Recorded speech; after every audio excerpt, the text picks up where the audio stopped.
looking for balance. I'm not looking for, I want to participate in a well-balanced room where people are allowed to. You have left is you can flash mojos. That drives me nuts. I like a conversation. You know what? You guys can laugh at me.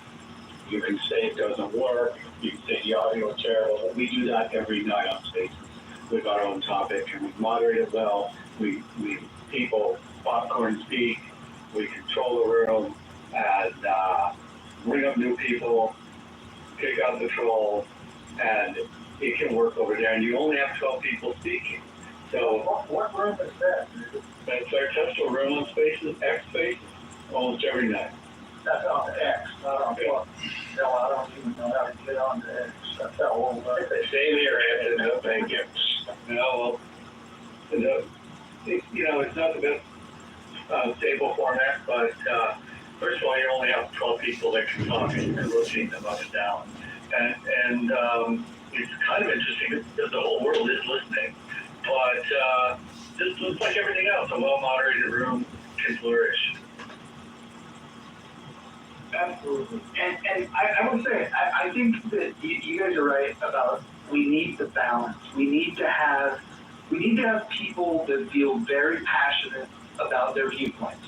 I want to hear $7 trillion worth of debt is not only not a bad idea, but maybe we should add to it. I want to hear those different viewpoints. And so that's what I'm here for, is to make sure that we hear both views. But how are you going to do that, Mojo, when you only have right, moderated conservatives? Listen, anyone that knows me knows that I welcome people. And by the way, I'm an equal opportunity offender. I don't think I've done that. I'm certainly not MAGA. I'm not even a Republican. I'm now post-partisan. I used to be a libertarian. I think that I stand in different camp. Some Republicans do stand with me, and because I'm a capitalist at the end of the day, and so I stand against these newfangled MAGA Republicans that are anti-interventionists or to the right of you. Why not stand somewhere else? Right, and I agree. I will agree that you have to. You are one of the more fair from the right. I would put JP in the same category. That he slams Trump quite a bit. I respect that. He's a great moderator. But again, maybe I'm not wording the question correctly. I'm not saying that you as a moderator are not fair. I'm saying, as Anthony agreed with me earlier, when someone joins the room and they look at all the green beans, and albeit as fair as you are, everyone with the green bean has a reputation or is at least known for their views as being right and or conservative leaning. So this is what that is not a well-balanced room. Then this is what I'll do. I will solo mod. I will flex the solo mod, and I will invite everyone. We will not. If we could get balance, get real balance. If you got, if somebody from a very vocal member of the left wanted to, let's say if Aaron wanted to show up and talk about the things that he cares about. He's been, for 4 years, he's got this talk point about the average American does not have $1,000 for a single emergency. If he wants to come and say that, he's welcome to. And if somebody else wants to push back, that's great. What I with Gary is injecting his viewpoint, which he's biased. We're all biased, but I want to curate a stage where if Anson presents an idea and somebody presents a counter idea, I would like, rather than going to the next speaker that wants to change the subject, I'd rather them go back and forth a little bit and maybe even put a poll in the room of see how it's tracking, that sort of thing. Boy, that is superb. But Moose is right.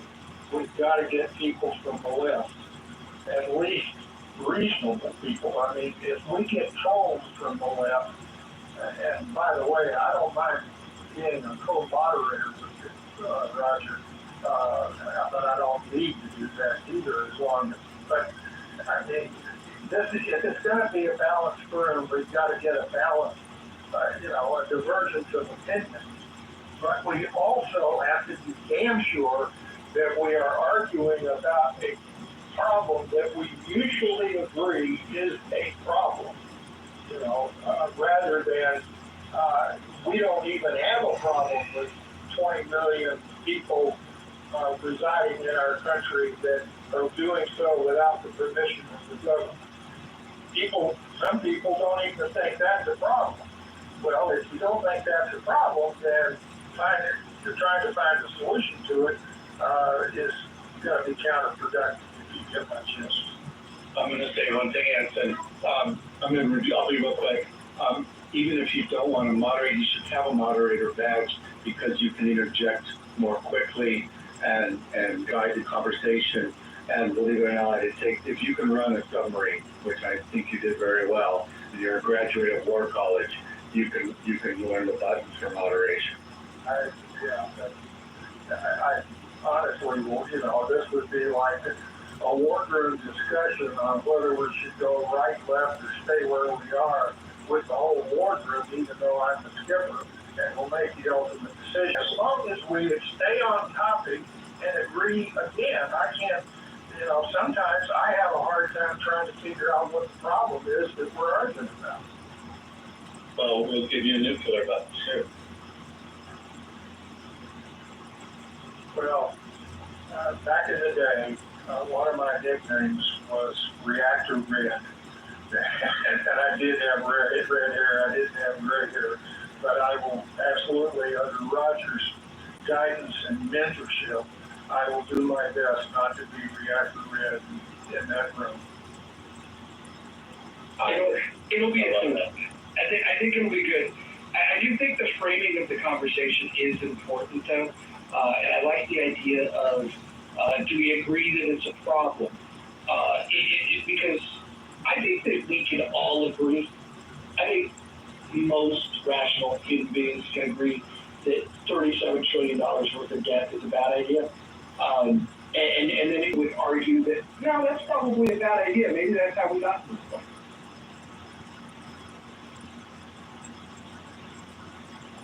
So what does Moose say? Moose, you're a man of the left. Why don't you come and represent the left? I thought Moose. Do I have to sign in contracts or NDAs? Repeating yourself all the time. No, Moose, you just have to show up and speak your truth, your lived experience.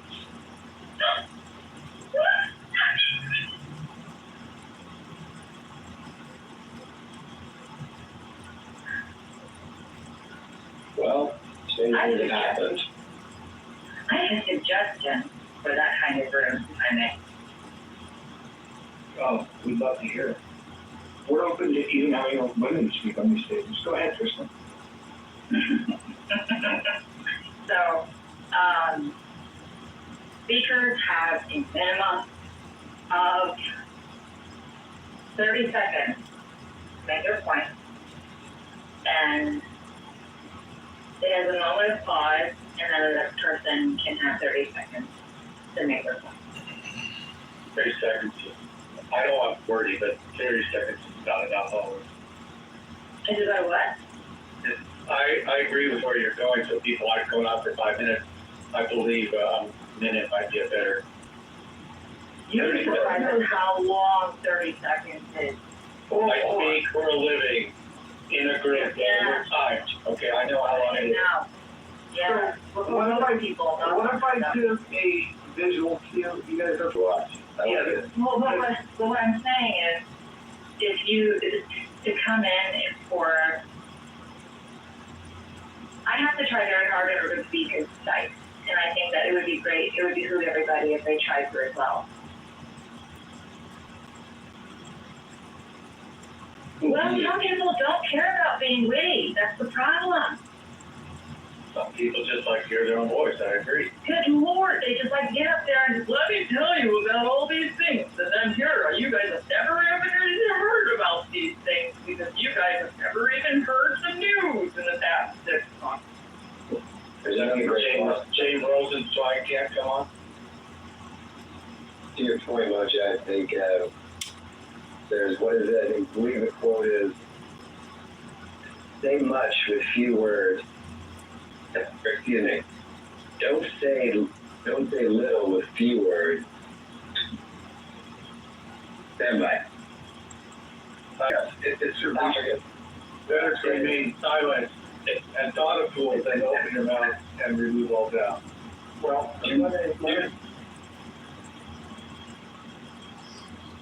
Question is you. Thank you.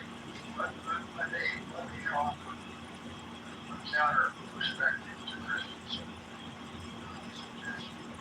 John asked me a question that was a tough question. And I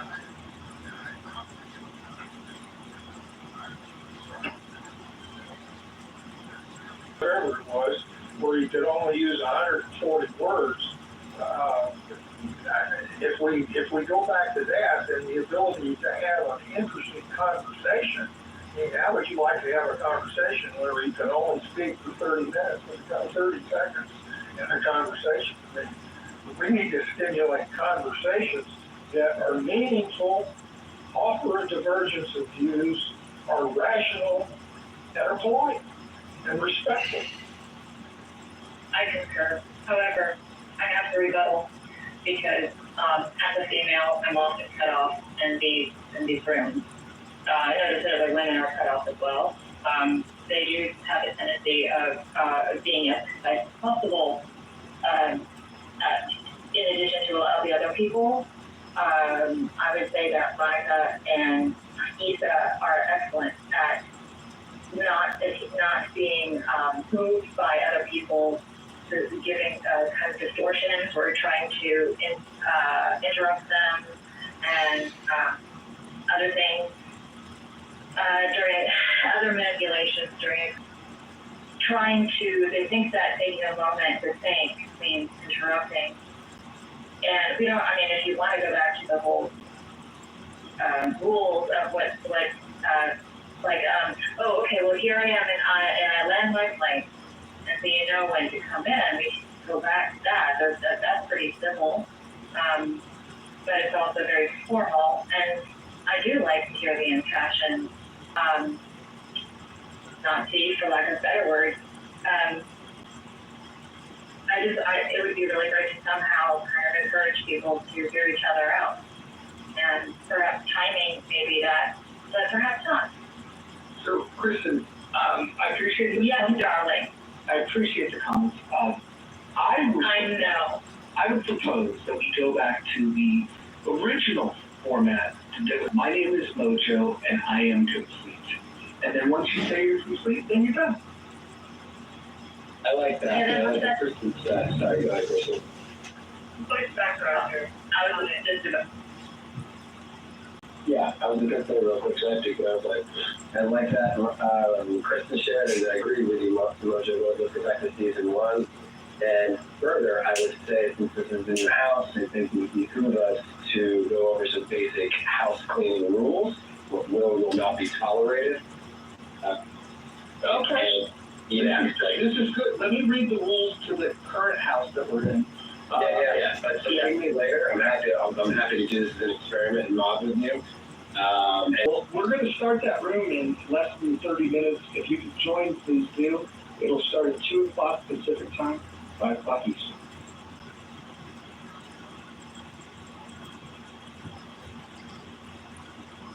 all right.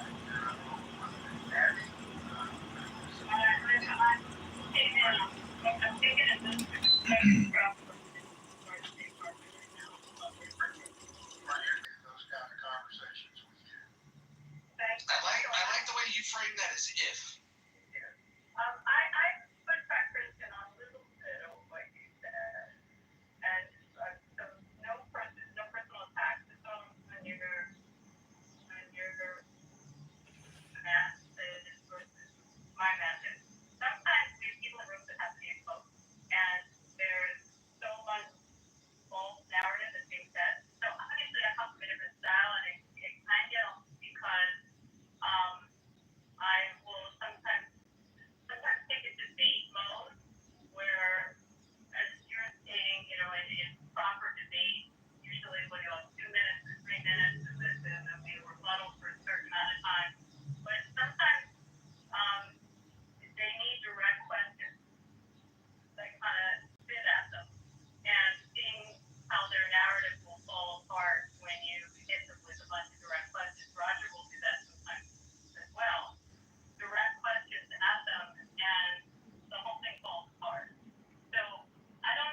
not spam the chat. Number 9, do not bring drama here from other rooms. Number 10, recommend it. We'll talk about it.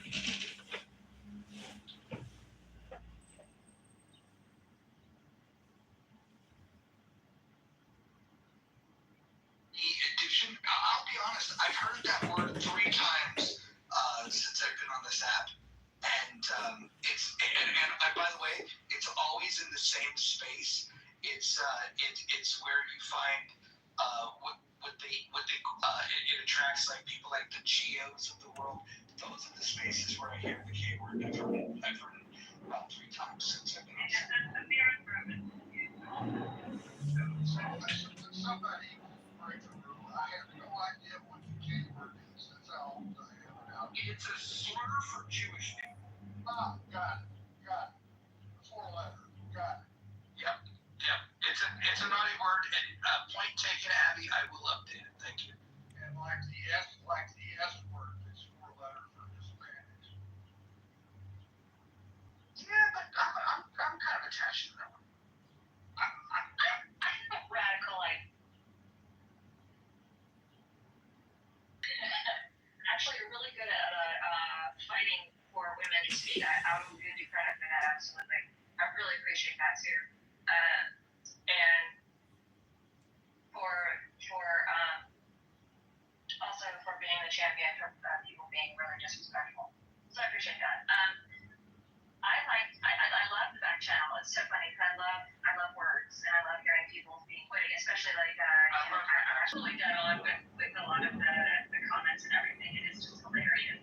And Christy is too, and calling out like what is going on, you know? And it's just really funny. However, I kind of and so I hate to lose that. But there is something about that, just especially if it's a live channel, because I think it's not quite disruptive. It's just it broadens the focus, and it would be neat to see the focus. But I know Christy throws tomatoes at me. All right, you can shut it down. The idea if you don't want it, but hey, Serenity, I didn't ask your opinion. I got a quick question. Yes, sir. David, all the time. And I don't care if that's it. I think you're thinking of David Garcia. That's a different David Anson. Got it. Okay, all right. I'm in the Pacific Northwest, the north left coast. All right, got it. So, can I ask you a question? What are you thinking about the room title for your first room and rational discussion group in the next 15 minutes? I'm going to wait to see what Gary does, and then I'm just going to use a similar type. So, What's his title? That Trump using the military to go in foreign countries to bust up drug cartels using actual military force. Is this already advertised in his? Gary's title is "Should U.S. Troops Be Used to Fight Cartels?" That's the title of the room tonight. All right. Well, we're gonna give people choices here. Which room? This usually means is pro. No, let me say. So Moose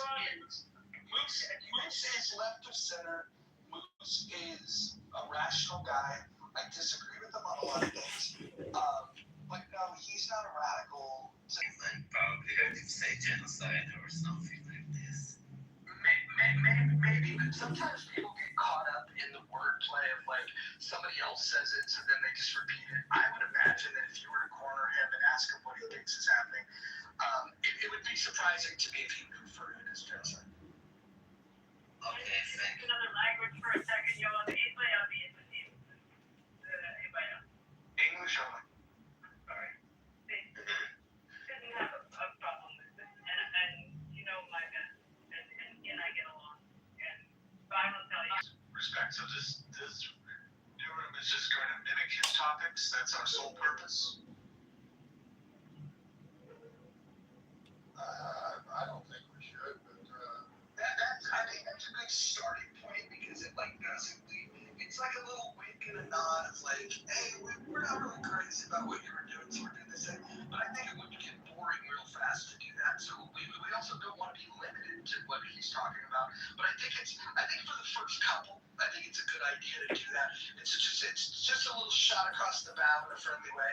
By the way, I actually like Gary, so I'm just critical of the way that the rooms have evolved lately. Just to maximize my skill set of facilitating civil discourse. Now I've learned it's just a Gary echo. So sad. Can I just say that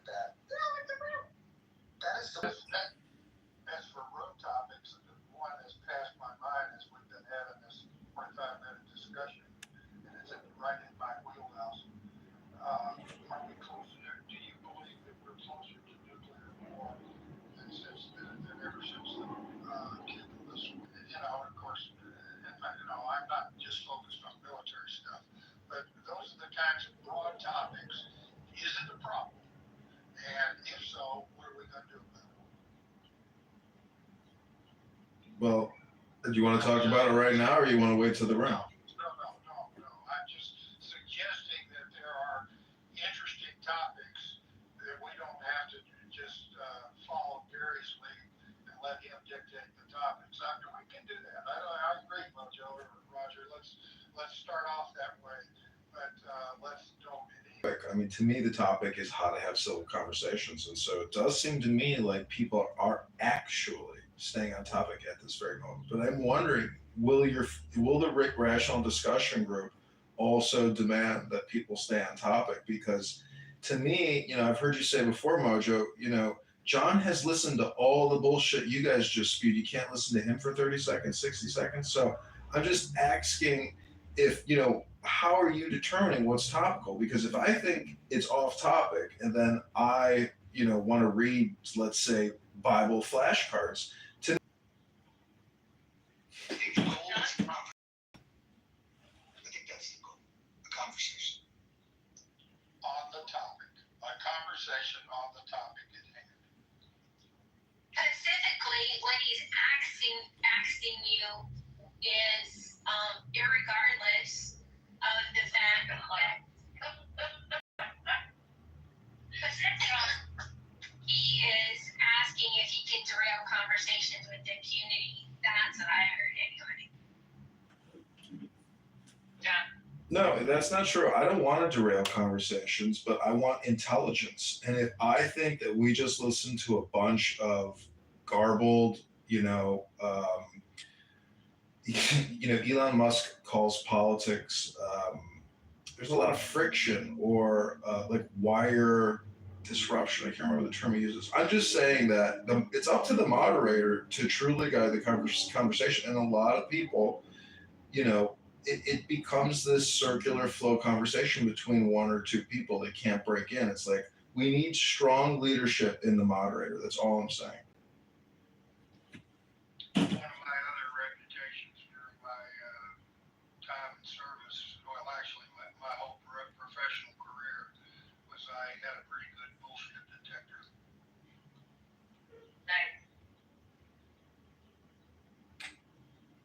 John, can I ask you a frank question?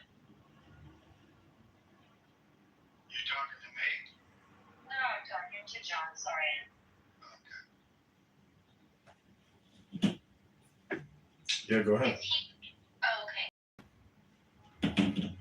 Well, I was wondering, so is this the saying ask instead of ask? Is this a thing that is going to you use on a continual basis? Are you asking me a question about axe word? Yeah. Is there something wrong with the way I'm saying axe?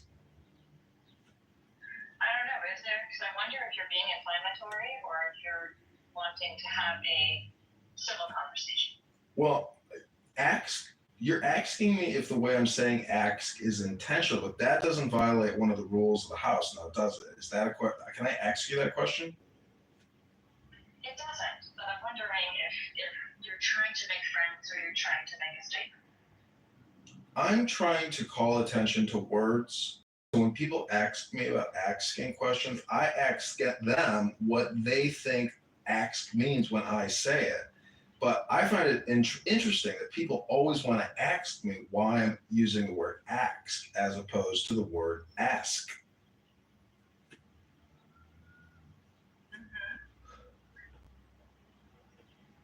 Can I ask you a question? Anson, is your bullshit detector going off? Just checking. Yes. Oh, can I ask you a question, Kristen? I'm sorry, can I repeat the question? I'd like to ask you a question. What are the funded debt liabilities of the U.S. of the federal government, the United States of America, and what are the unfunded debt liabilities of the United States government? Yeah, so again, are you wanting to have a civil conversation or are you trying to antagonize me with that kind of language? No, I'm just asking you, how would you find out that information? What is the debt, the funded and the unfunded debt liabilities of the United States government? Hey, John, did you get any rest last night? I did. I actually went to sleep at a good hour, hit the gym yesterday, and I'm just really looking forward to having rational discussion group. Kristen, do you think you're going to be able to have a rational discussion in the rational discussion group? No, John, hold on. Today, did you when you woke up, you went to the gym? No, not yet. I'm going to go in a little bit after I suntan. Go to the gym and come back. Okay, thank you very little, Tamak. Let me ask you. Go ahead, Hakima. You in Illinois, correct? Correct. I'm in Chicago, Illinois. No doxing now. This is no threat, no violence, none of that, but let's sit down and have a beer. And I want to have a conversation. I want to see what you're like. Like, do you act the same in public or? Yeah, sure thing. Come meet me.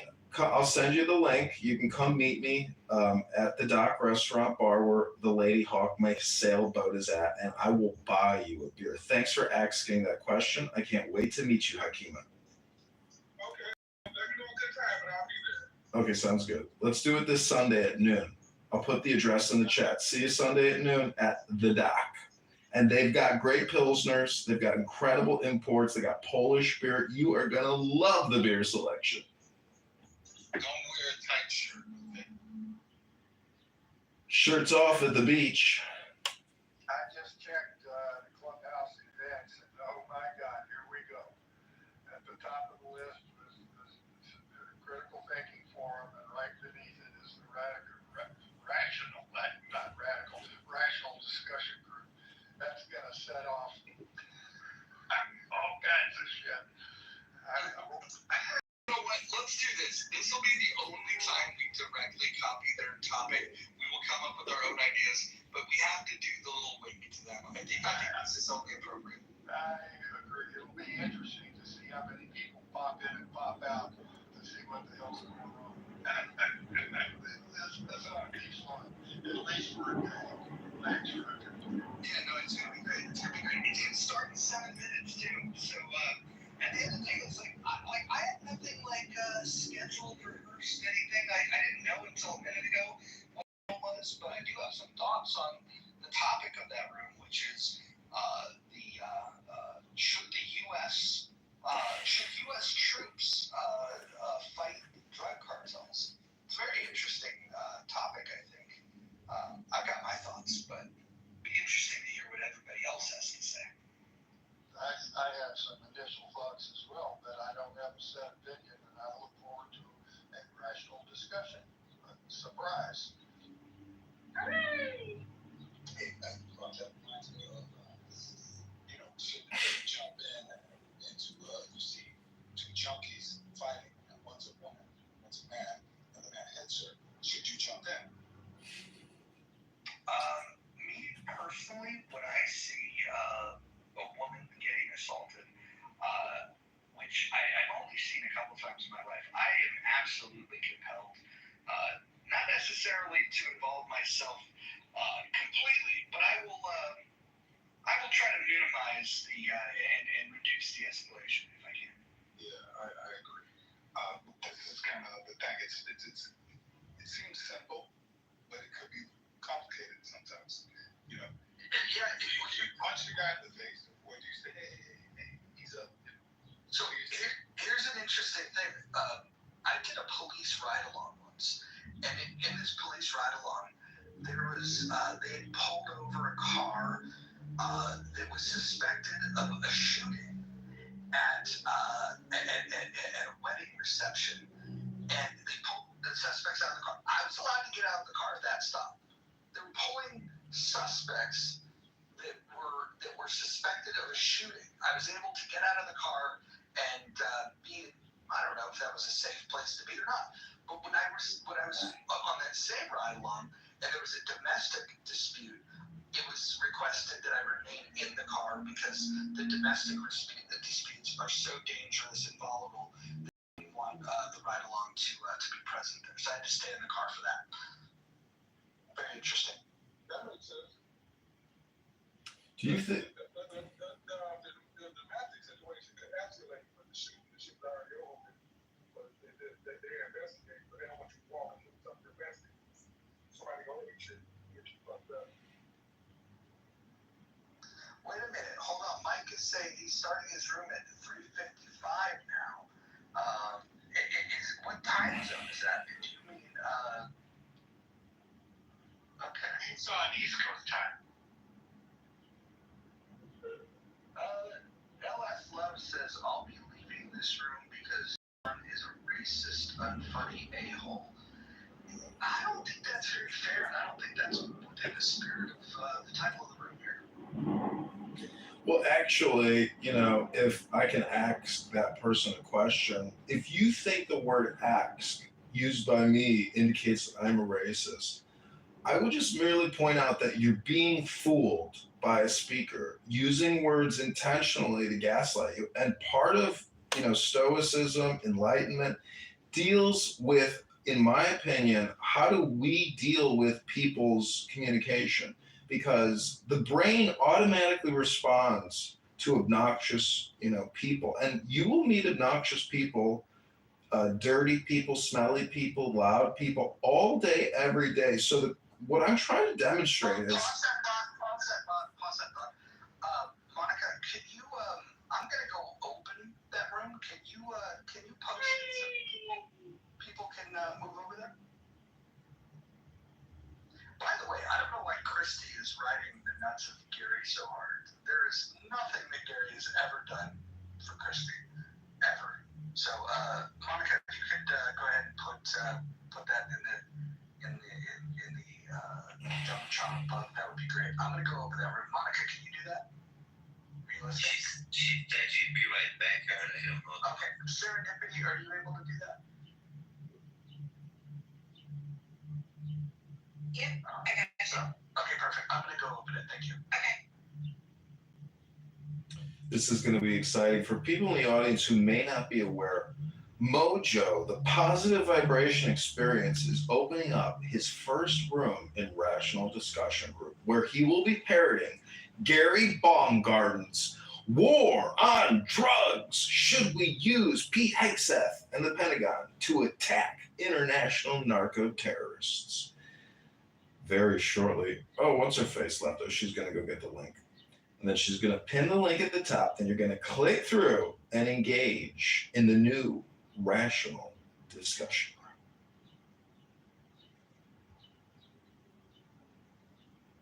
Tyler, I see you. Would you rock? I said I see you, and you rock. Hanson, how are you? Oh, look, we've got some guests that are showing up here. We got the world famous John Kitover. He's running for Congress, in case you guys didn't know. Let's see. Get some people invited. I'm going to invite some people to the room. We'll get started in just a minute. What we lack in professionalism of starting on time, we make up for with a heterodox conversation where we welcome polite, informed opinion and dissent. We're going to have a conversation. We're going to leave the chat open. This might be a new experience for some of you. Might be familiar with other rooms that move their chat to Facebook for those that have that app downloaded. So we're going to get... Oh, Marshall said, look, we've got we got the crew together. Let me bring some people to the stage. I want to bring some of my favorite people to the stage. Republicans, Democrats, Independents, they're all welcome. What we have here is varying opinions. I'm going to moderate a couple of people that I think might sit on different sides of the political spectrum. Reasonable-minded people, and this is not to say that I agree with them, because I may disagree with them. I just want to make sure that everyone understands that the room is balanced, and everyone's opinion is welcome, including Marshall's. So, the Rational Discussion Group, this is the only place at this hour of day on Clubhouse where you can have a good conversation, where the chat is open, and we can discuss the topics of the day. Today's topic was inspired by some people that create a space that don't allow chat unless you download Facebook. And the topic is, should U.S. troops fight drug cartels? I'm just going to give some opening thoughts because I think that's what others would do. My opening thought on this is that if you want less drugs in this country, we should look at the laws that allow for drugs to be in the country. Let's start with the war on drugs. The war on drugs started in 1971. It was a Richard Nixon concoction. And so with this war on drugs, very similar to prohibition on alcohol, the federal government decided that just because they think it's bad for you, that it ought to be illegal. Now, if you recall what happened during prohibition, people that wanted to drink would still get their alcohol, but because it's illegal, you created an underground economy. This gave birth to not only street gangs here in the U.S. that were selling drugs on the corner. This is what happened with the war on drugs. The same thing that happened during prohibition. Prohibition only lasted 12 and a half years. We've been at this for over 50 years. More specifically, the title of the room, should U.S. troops fight drug cartels? Well, the drug cartels themselves are a product of the war on drugs, because if we were to legalize drugs, we could tax it and we could manufacture it here. We can manufacture it, label it, fentanyl free, making it safer for all consumers of illicit drugs. But more importantly, we would minimize the danger of these drug cartels. And we would take all their power away. Because if we were to make it legal, we can manufacture it, we can completely decimate that industry. And then what we can do is we can declare a legitimate war on drugs to say that if you operate outside of what we made legal, then we are going to you're going to have serious repercussions, and that would be at country level. I think what we would do is we can work with closing off the border to anybody coming into the country, as long as Mexico is going to allow people to move illicit drugs. By the way, I think the consumers would probably approve of going to the dispensary to be able to purchase their drugs, knowing that they're safer and that they're tested. This is my opinion. But I want to hear from others. We've got a mixed panel here. What we're going to do here, a little bit different, is when you speak, I'm not going to move you in the audience, because if you speak, somebody might have a response for you. And then to that response, you may want to respond back to them. The right of reply, I think, is very important. I'm going to pass it over to Anson and Moose. We'll start with Anson, we'll get to Moose. But Anson, go ahead and give us your thought. The reason I'm eagerly anticipating what's going to happen in this room is my concerns that we clearly see the problem. And that is the topic. What is the problem? And then we agree on the problem, disagree on solutions. That is a legitimate thing, properly and calmly and rationally. If we don't agree on the problem, then arguing about the solution isn't going to get us anywhere.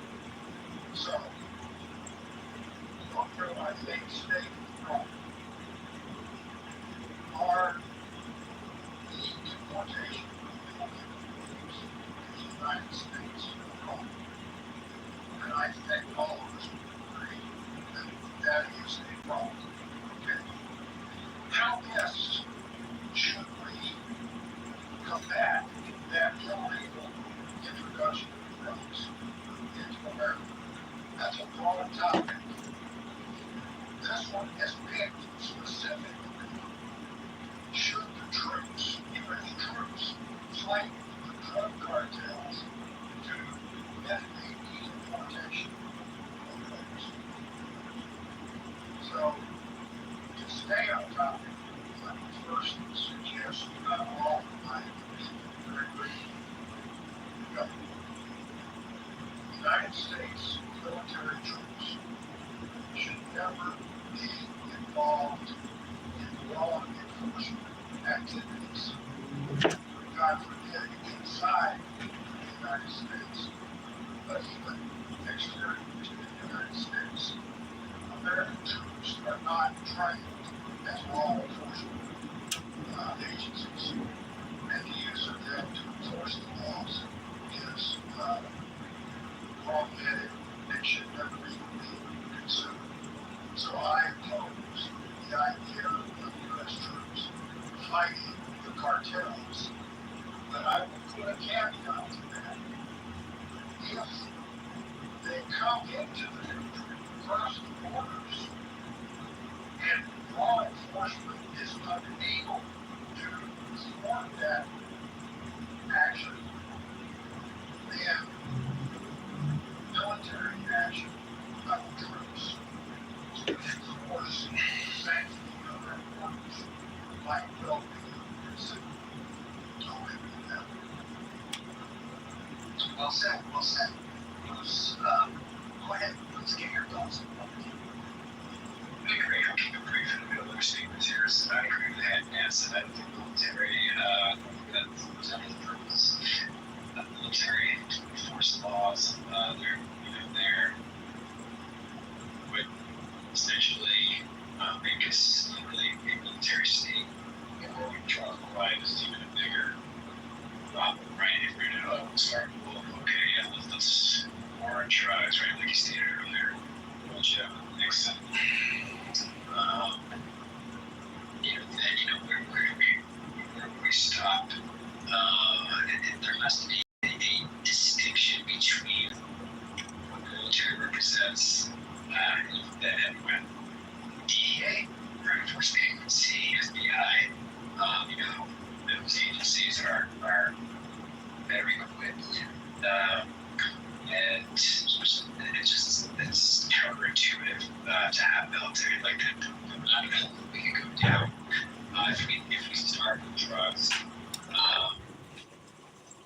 continue down that path to enforce other laws in this country would, I think, just be extremely problematic, to say the least.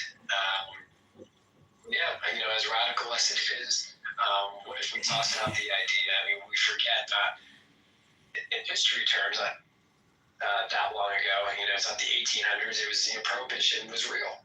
The fact that you couldn't go out and buy beer.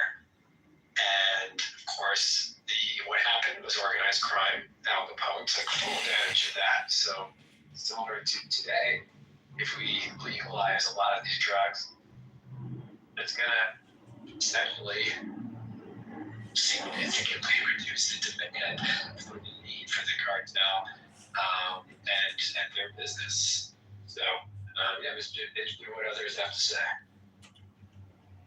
Hey, moderators, this is Congressman candidate John Kitover. I'd like to be put in the queue to answer this room title question. Go right ahead, Mr. Congressman Kitover. We're honored to have you here in our presence. Thanks for organizing this room and having a rational discussion with regard to this topic. I asked Grok, hey, Grok, why should the U.S. end the war on drugs? How much has been spent on the war on drugs since Nixon? And I tagged Pete Hegseth, the Secretary of Defense. Grok replied, the U.S. should end the war on drugs immediately because it has failed to reduce drug use or availability despite massive costs. fueled mass incarceration, disproportionately affecting minorities, exacerbated violence via black markets, and ignored effective public health approaches like treatment and harm reduction.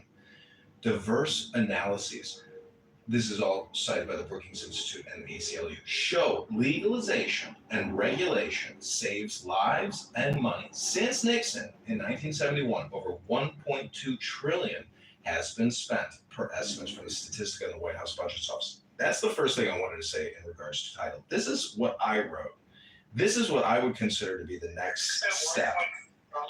1.2 trillion since 1971. This is the next step. Democracy dodders, ferocious fascism, cackling communists, equally frauds cavort crazily all over the globe. They are hemming us in. They are abortive births of the American liberty and dream. But liberty stirs once more in the womb of time. Evolution makes its changes by anti-socialistic ways. The abnormal man here on Clown House who foresees the trend of the times and adapts circumstance intelligently is laughed at, persecuted, censored, put in the goo, often destroyed by the herd. But he and his heirs, when the crisis comes, are survivors. Above us today hangs a danger never yet paralleled in history. We suppress the individual in more and more ways. We think in terms of the herd. War no longer kills soldiers, it kills all indiscriminately. Every new measure of the most democratic and autocratic governments is communistic in essence. It is always restriction. We are all treated as imbecile children. DORA, the Shops Acts, the motoring laws, Sunday suffocation, and clubhouse censorship. They trust us to cross the roads at will. John, you're getting off topic. Well, I'm just about finished. When I'm finished, I will say I am complete. Fascism is like communism and dishonest into the bargain. The We're not dictate. discussing fascism and communism. We're discussing. What's your opinion on whether U.S. troops should fight drug cartels? Sure, absolutely. The United States military should not use their most precious asset, our troops, to attack international narco-terrorist organizations. Instead, we should no longer allow illegalization and incarceration of Americans who choose to use intoxicants. In fact, we should let out all prisoners in all U.S. prisons who are there for using drugs. And we should also stop all funding to the DEA, as well as cut the NDAA by $400 billion per year and bring down our national defense budget to $600 billion a year. I am complete. Wow. Much of this is pretty informed there. You just want to go on the numbers. Yeah. Would anyone like to take the position that we should have U.S. troops fight drug cartels? It seems like that's a position that Donald Trump is leaning towards. I'm just curious if anybody supports that option. Anybody? I think that option's more effective than our overburdened law enforcement agencies because clearly they're not doing a good job. But I'll be honest with you, I feel like that's How long was that? Like 60 seconds? Can't even read a little thing.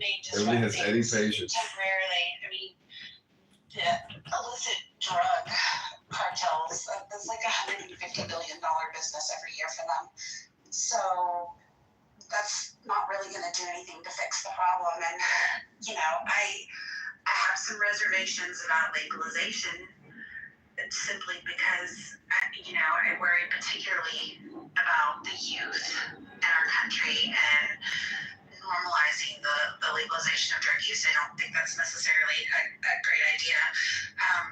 Our health care system is already burned by like $740 billion a year on treating things like overdoses and handling addiction issues. So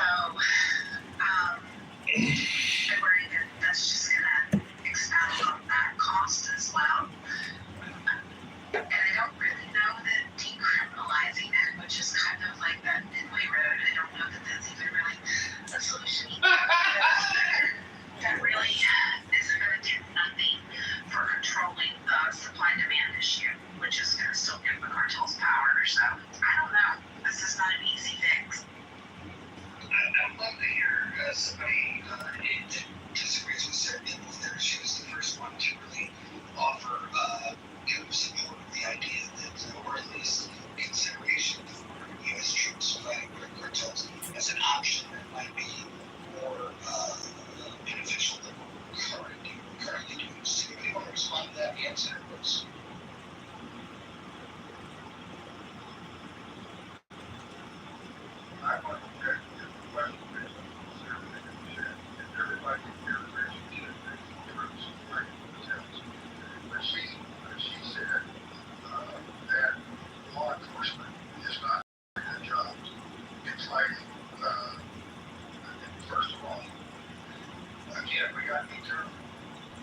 Are we trying to stop the importation of drugs across our borders?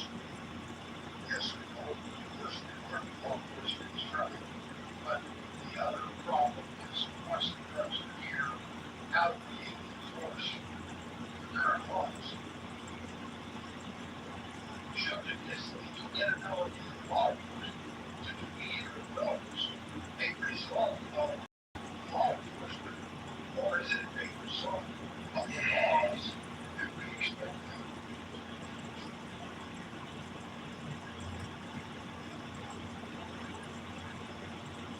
It's an interesting thought. Perhaps you would, or supporting, we were certainly going to say, did you want to maybe build on that, perhaps respond to that? So,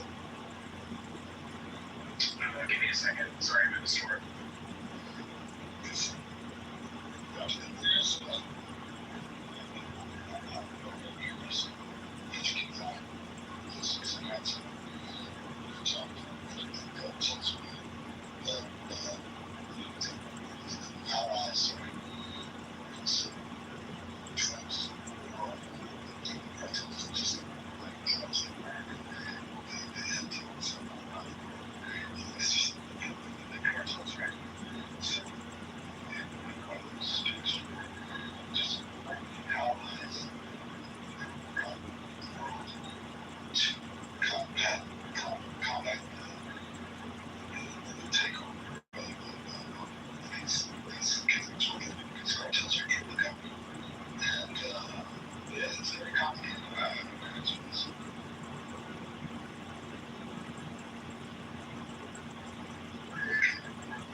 there's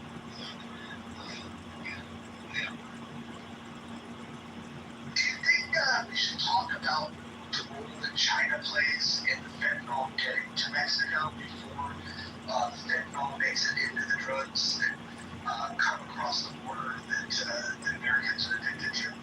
Maybe we should talk about the role that China plays and what we can do about that, and maybe even talk about is this China's retaliation for what we did bring opium to them?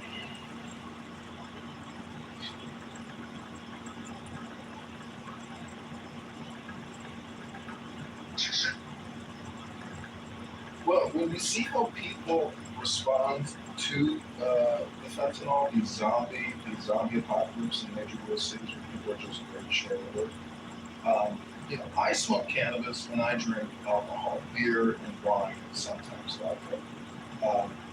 I don't think it's good for my health, but I still enjoy the way it makes me feel. But I'm not lurched over in the street. That drug is particularly destructive, and it does seem like that is an attack on our population, and if we have selfless kindness and love for our fellow citizens, we shouldn't allow them to even have access to it.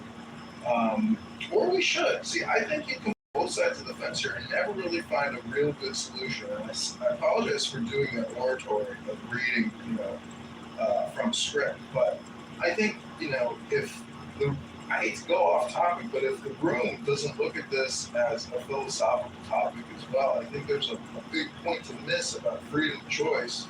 But I also believe that housing in a country, $37 trillion of debt should have been a priority. There should be homelessness per se at scale. If you go to USDecBack.org, they say we only have 700,000 homeless in this country. Bullshit. There are millions upon millions. I think it's probably more like 10 million, maybe, Americans are technically homeless. There's just so many variables to deal with, I feel like, and this is always like an all or nothing question. Should we end the war on drugs, or should we use the military to deploy? I mean, can you imagine if the U.S. Air Force starts doing strikes on the southern border against terrorist assets, their facilities, the growth fields, the distribution routes? How does the war end? You know, we need peace, and that's why I say philosophy is important, because if you're not exhibiting a positive vibration like Mojo and maybe the mods, we'll never have peace in this country. We'll have perpetual war and death until the eventual eruption, destruction, implosion. We will eat our own substance out by being erotic and engaging in nonstop warplay, gameplay of that nature. We need to focus on business, and good business doesn't involve airstrikes all around the world 24/7. Obama's hope of change was a lie. He enhanced the number of strikes globally, deployed Predator drones to every major, city that he was doing it, launched. What I'm saying is, we need peace now. That's my opinion. I am complete. Yeah, all right. Robert, go ahead. Yeah. So I'm actually at the tail end of my lunch break right now. But here's what I will say. I do believe that the military should be fighting the war on drugs. I 100% agree with serendipity in that law enforcement have failed miserably. They've allowed themselves to become corrupted themselves as organizations. They've allowed you have that they continue to protect their own without looking at the aims of protecting the American public. I do believe that more lethal force should be sanctioned at the border. You know, when you do identify that there's certain people that are moving across certain cartels, trade lines, I believe that the military should take whatever form of action, up and including to death, in preventing those people from coming over the border. And as far as the drug dealers are concerned, you know, I'm tired of these shootouts, you know, these standoffs. Send a grenade in there, blow the whole place up, send them back down to hell, and let it be done with. If you are accused and convicted of selling drugs to somebody's teenager that resulted in death, you should be given the death penalty. And I think that there should be given a certain fast track around our Constitution in putting you to death sooner. So until we actually adopt these kind of attitudes of really taking this situation by control, of really holding people accountable in terms of what their contribution into this mess is and how it's affected society and rendered the same level of consequences, I think that people would take a second thought before setting up at your school's neighborhood bus stop and selling drugs to 15-year-olds. I mean, I don't know. What do you guys think about that? Should we fight the war on drugs by increased severity of legal penalties? And should we take it as far as the use of lethal force by the military or by law enforcement? Lethal force. Increase the authority for lethal force in order to better deal with the war on drugs. I can tell you, I adamantly oppose that, but I sure would like to hear somebody supportive of, and I respectfully do that, Doctor. I oppose it, but I sure would like to hear somebody endorse it. So I'm going to endorse it from the standpoint of experience. Wait a minute. I asked for somebody else. Oh, okay. Yeah, sure. Okay. It's supposed to be a conversation, folks, not just a two-way debate. And Anson, sorry, I was stepped away. What was your question that you wanted an answer to? Including use of the death penalty and using lethal force on the border and in our streets, increasing the use of lethal force in order to better fight the war on drugs. That's essentially what Doctor was advocating. I'm not going to go point by point to rebut that, but I sure would like to hear somebody, if they endorse or oppose what the doctor just proposed. Gotcha. Well, I'll say real quick before somebody else wants to go. Apparently, California has a year Prop 36 of justice, specifically that, where if they're able to prosecute, they're able to pinpoint an OD, mostly around fentanyl, but I'm guessing it's around other drugs as well, to the dealer, they potentially could be charged for, or at least $1,000 military manslaughter. But that is using the existing laws with more rigor. It is not increasing this, it is not using laws to increase legal penalties and use of lethal force in our streets and on the borders. I can answer this for you, Captain. Sir, with all due respect, I would disagree with it. But I would agree with you if it's the only plan to target cartels and not fundamentally work with the Mexican government to help shore up some of their, in some facets, to help build their economy so that people could work. But sir, with all due respect, these cartels traffic, kidnap, ransom, torture. They take wholesale groups of people, and I don't know, sir. Like if I had received that order, I have no problem sending them to go meet Davy Jones, and I would do it gladly over and over again, just because of the level of violence and human degradation that they bring onto the world. I don't know if it would fix America without other internal policies. I'll leave that to the people that are smarter than me. But as somebody, I would say, let me at him, sir, and I promise you he won't cross a single line. Would you, so I use that saying, if you were ordered to go into the streets of America to do what you just suggested you do, as opposed to going across, or were you restricting your comments to moving across the border to engage with the cartels in their own territory in Mexico?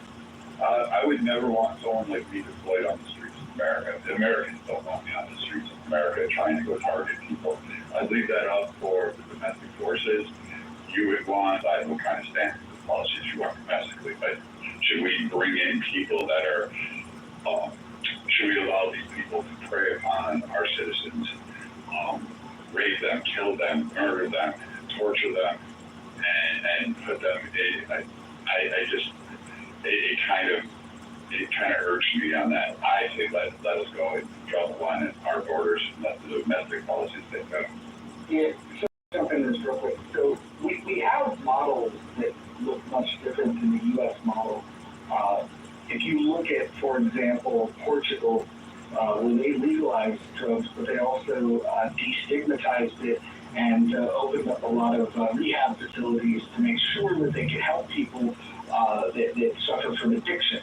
This is the Portugal approach, which was very libertarian in their desire to allow people to do what they want to do, but offer them the help that they might need.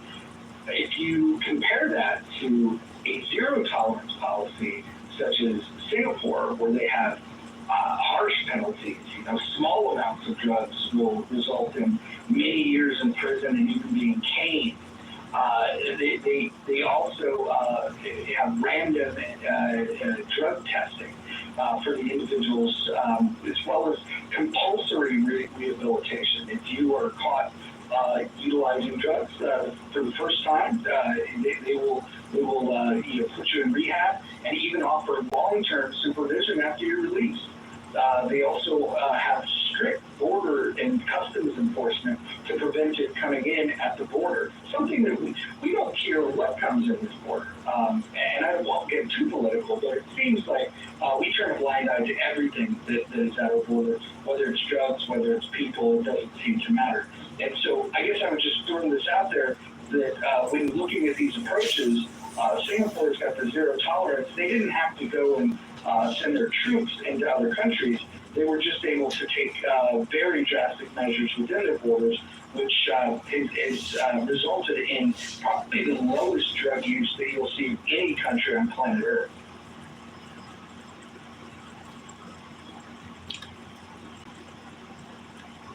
Feel free to respond at any time.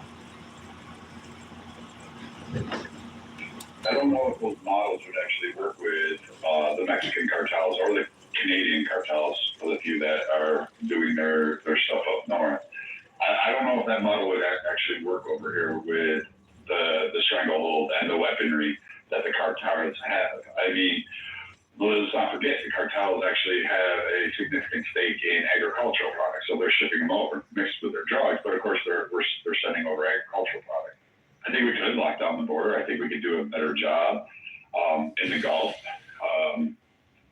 And I think domestically, you could say, hey, we're gonna remove some of these scheduled drugs, and you're gonna do you. It hasn't looked so great in Oregon, Portland particularly. I do know Portugal's suffered some problems. It hasn't gone quite as smoothly as people like to elaborate. So I don't know what the correct answer is, but I don't think people should be in prison because whatever they want to do to their body, they should be free. But I also don't think we should have the Mexican cartels hooking people on and then killing them with fentanyl or other drugs, as well as trafficking kids and arms and weapons and money. Do better cooperation with Mexico and even the Central American countries at large. I've got a quick question for you, Brad. If Mexico and Canada take strong exception to you and me as military members going across their borders to fight the cartels, how do you deal with that? And second, I would observe that this whole discussion has been centered about how we can reduce the supply side of the equation. I have yet to hear, other than legalization, even that doesn't do it. How do you address the demand side? So I'm not a psychologist or a doctor on this.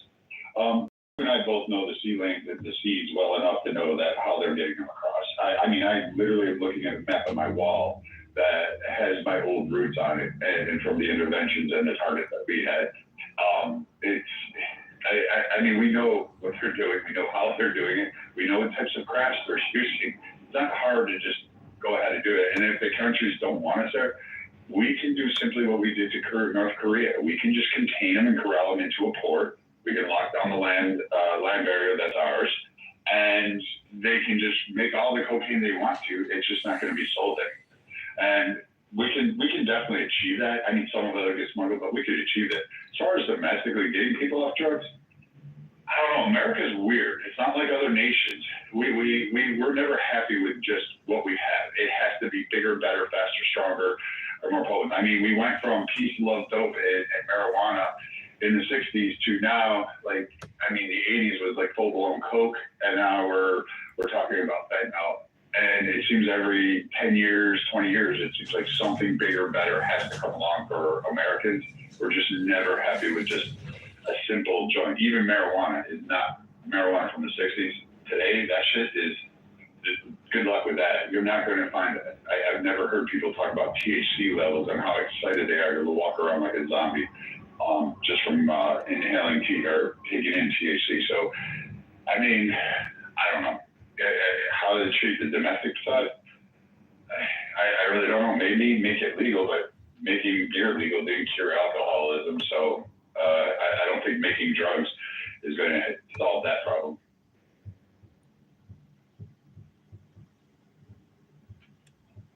I wanted to come up and give the perspective of someone that is on the supply side. The traffic side, most of it, because we don't produce, but I'm in Guatemala, so we don't produce the drug, but we're the #1 gateway of it towards the United States. So I put in on the chat that I uploaded to my iCloud, so that you can watch. It's a very old picture. I believe it was Inside Crime that did it. A full report that since has been probably censored, but that was years ago. That was 2019, and it still is the situation. So most of the South America production of the drugs come through Guatemala, and yeah, that was one piece of data that you probably wanted to show their true identity, especially women online. But it's a difference between Gary Scott and Allen and Dismal.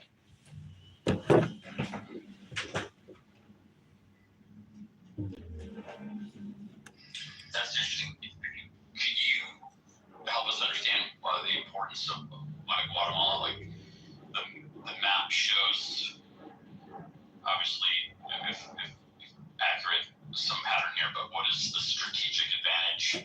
Is it geographic? What is it? What's the value of Guatemala? It's the last country between Mexico and the United States, and it has shores in each of the oceans and ports in each of the oceans. And it's always been like that. It's been the choke point of the drug traffic from South America production into the United States. So it's shipped here through submarines or mostly flights, and also by land. But if you see those are the routes, the known routes by law enforcement of shipments. And well, I think it speaks for itself. Hey, this is Congressman candidate John. I'd like to interject some new information into this conversation. It is relevant and topical.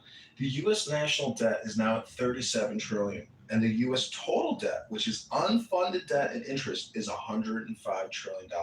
So if you want to go to war and fund trillions of dollars to go to war to do airstrikes on narco-terrorist assets facilities in Mexico and other countries, because it's not just going to be Mexico. They've got targeting destinations all around the Caribbean, I'm sure. And now that they put a $50 million bounty out on the head of Venezuela, there's a lot of assets that can be targeted by our beautiful and multi-trillion-dollar Air Force. The question is opening Pandora's box in our best interest, or is fiscal responsibility, prudence, and common sense in our best interest and the true nature of self-defense, which is, buying what you can afford and being frugal and prudent, as opposed to just spending trillions and trillions and trillions of more dollars on forever war against narco-terrorists? Is it worth it?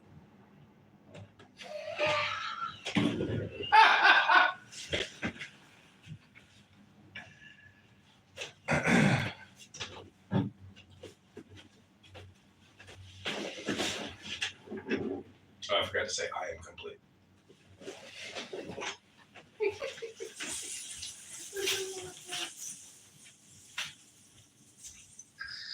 There are leaders in the, you get people like Andrew Robbins, Dr. Joe Dispenza, and others that could make a difference in mental health around the country, and starting with young people, learning new ways of approaching life without, approaching life, and the usage of the drugs. Most people, like we said earlier, you drink the business, and it's not that good for you, but you're not an addict. You're not someone else's. Sheldon's talent. That's what she's an addict.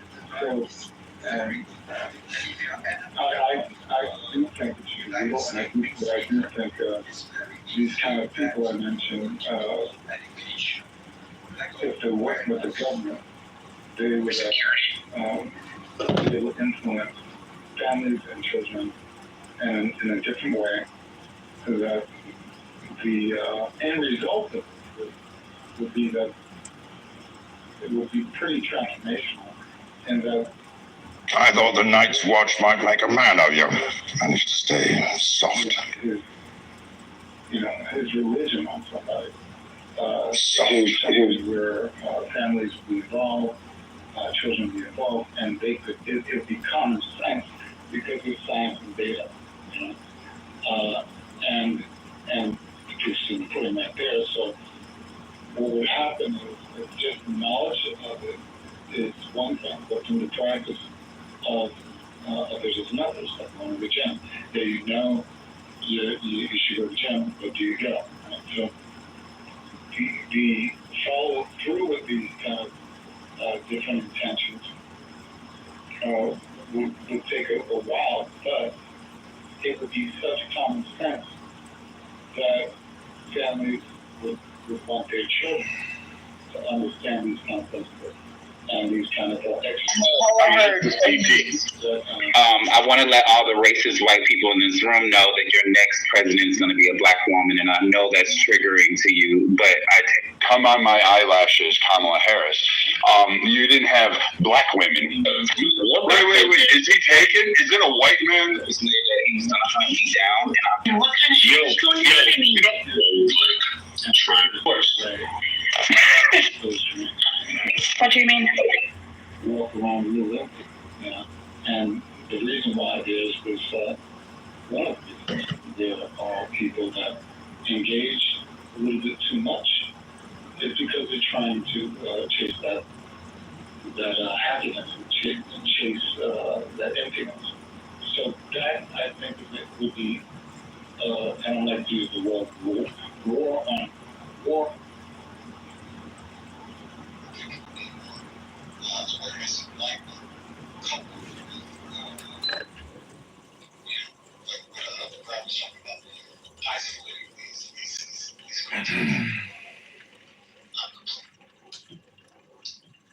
Can I just say? Go ahead, John. I always like to ask the question: if you were king or emperor, or the number one guy, and you were looking after your tribe, your people, what are your priorities, for your people? And to me, if I'm sitting in the Oval Office and I'm the president, I'm thinking, how am I going to help the people of my nation? What can I do with them? Fighting drug cartels is not on my top 10 list of to-dos. There's a lot of other problems, and you can just come on Clown House and take a sample of the general audio and communication that's happening here, and know that education is really malignant. It's just not there. I'm lucky I can communicate clearly and speak English. One of the rules of this house is that you have to speak English. And, that communication is what allows for transactions and really a de-conflict, a de-escalation of friction in society. I'm just saying that spending trillions of dollars to expand forever wars not in the financial long-term positive vibration of our people. We have to be very mindful of the books now at 37 trillion. We can't plunge trillions, and we can't keep spending $2 trillion a year that we don't have. Thank you, John. Thank you, John. I believe you are contributing to the conversation, exploring the demand side and seeking with uncertainty how to better control the demand side. And I agree that it's confusing, it is difficult. But somebody also said something related to prohibition, which I found kind of interesting as I thought about it. Prohibition was designed to drastically reduce the ravages of excessive use of alcohol in the country, and it failed miserably. And ever since Prohibition, as far as I know, about 20%, 10 to 20% of the population suffer from alcoholism. And the country has pretty much accepted that. If we illegalize drugs, I wonder what do we find that maybe 5, 10, 15% of the country, many of them that are already suffering from alcoholism. Do we accept that ravaging of the nation and apply with John's admonition to spend that money better somewhere else? I wish I could get on board with the legalization, but I just, as a mom, my mind keeps going back to the kids. And the thing of it is, we already have an epidemic of over-medicating our kids with legal medication. What are the ramifications of opening up this whole new world to them, where you're suddenly combining, parents don't teach their kids to cope anymore. They give them a pill for it. And then you combine that with the use of legalized illicit drugs. What are we looking at doing to our future generations? Like this, that's the part I can't get around, we're making that ever easier. What if I offered you an alternative here where, first of all, we have zero tolerance of narcotics at the border? I think that should be a start. And the legalization piece, I think, hear me out, could be worked into the private sector where we make sure that the drugs are fentanyl free. But then what if instead of, to alleviate your concern that you don't want your kids doing it, what if we sectioned off a portion of the United States, which just for the sake of argument, we'll call it Barstow, California.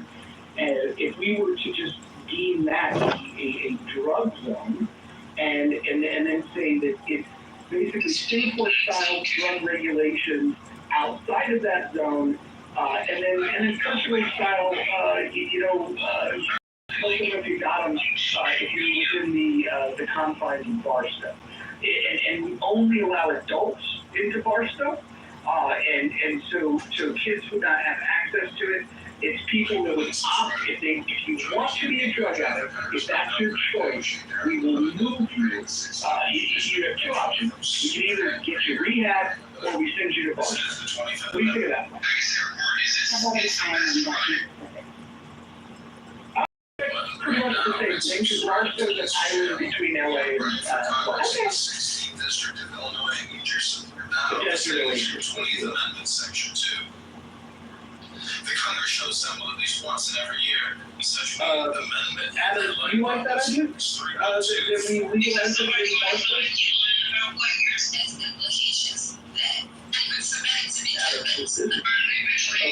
Not like that, I thought. So Adam seems to be more in line with the policies and like Singapore. I think it was good though. I'd love to hear your thoughts on it. We have people that are across the political spectrum, maybe not equal representation, but it sounds like there's a couple of people that want to open up the possibility of using U.S. troops, but across the political spectrum, we're getting a larger agreement that using troops goes along with them. Do you think that's interesting that we're finding consensus across the political spectrum? Yeah, I guess I was surprised that there wouldn't be more folks that were for military, intervention in the Nixon's infamous, war on drugs. I also find it interesting that, actually I'm glad that Serendipity brought up that point about legalized drugs and how schools and psychiatrists and parents are just quick to give the pill or really addressing the issue with the child or adults. No one's really mentioned the opioid crisis that the country went through. All legalized drugs that doctors were writing scripts for left and right. Where was the accountability? What was it? The Purdue farmer, the Sackler family. They paid a couple of million. Yeah, I think there was a slap in the wrist. I mean, a couple of billion for them is like, a cup of coffee for most people in this room. So, it's like. So essentially now, doctors have gone to the extreme where essentially, burning by hyperbole, if you walk into the ER, they touch you up, or like trying to get a painkiller, because now they're overcorrecting because of the opioid crisis. It's like, you're not gonna, I'm not gonna be the doctor that, you're responsible for chronic pain, have legitimate issues that are not drug addicts. That is quality of life. And so what we do as a society is overcorrect to the point of where those folks who really need it have a much bigger, and it's just far more difficult for them to get it, versus you're giving it out like M&M's and popcorn. But for some reason, there wasn't really a lot of routine around the folks that were facing the opioid crisis because it was legal. It wasn't, where they're coming over the borders. The way they can, and hospitals use fentanyl on the regular. Obviously, they're not using it to the doses that the Southeast use it in these cities that are using it, of course. You hear about fentanyl appearing in marijuana. So it's, what is, if you're going to address the war on drugs, where is there's been some talk about rehab, I think, what you were talking about, I think it was in Portugal, with the libertarian approach of, less, lower mercy, the drugs aren't the problem, the addiction is the problem. Well, I think that is usually one of the main divides between the left and the right versus, using the legal drug, particularly the agenda of the right, and the left is like, no, they just need help, they just have an addiction, and there has to be something in the middle. That's Moose, have you been to an open air drug market in a major U.S. city and seen what it looks like? Anyway, that's really about it. But I just think that that is largely ignored. That the opioid crisis we just sort of glazed over that. And many Americans that young lost their lives to addiction, their homes, families. Yeah, they were legal, so wasn't that. I couldn't get the pills anymore. And they started having to go to regular street drugs. You take, for example, oxy, but ultimately the heroin. You couldn't get the actual pills anymore. So folks would just resort to platform and stuff. Which, I guess is a drug legalization. I really wanted everything to slow down the cartel. Before it was guns, drugs, and people. It was cattle. It was cotton, Confederacy. Or down alcohol, then cotton, then cattle. But as long as there's been a war, there's been smuggling. There be some sort of smuggling organization who exists along the border. The United States is good about what we do. The question is, how large is it to protect us now? They're all from some organization that doesn't work. I want to provide my well, just provide the reason I'm bringing it up, provide my own, if I may. First, I want to really thank both of you for starting this room. This is the first time, and I echo what you said in two areas, that we have reached a substantial agreement across political lines. 85% think we should carefully and prudently legalize drugs. And at least that percentage, so we didn't have to vote, suggest that the use are opposed to the use of military drugs. To fight specifically the cartels, but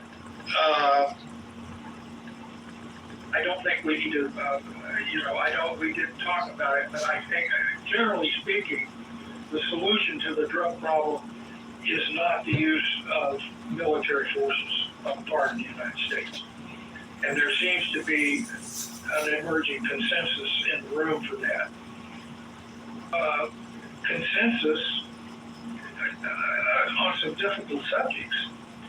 I applaud the attempt to do that, and I certainly am going to do what I can to continue that effort. I had some other profound thought, but I'm so old it slips my mind unless I write it down. But I think, if we want to talk about drugs again, which we may or may not do, but we can now break it down based upon what I've heard in this room and have a room to say, how can we better improve the supply side, i.e. the prevention of the introduction of drugs into American society? What are the solutions to applying, doing whatever we have to do on the supply side? And then have another room on the same topic of how can we better address the demand side. And I don't, I'm just saying, I'm happy that this move, Mojo, Roger, that we've made at least an incremental step in the direction that I've been hoping for, specifically to find a way to moderate the Great Divide. And I appreciate your efforts in doing it, and I'll continue to support it.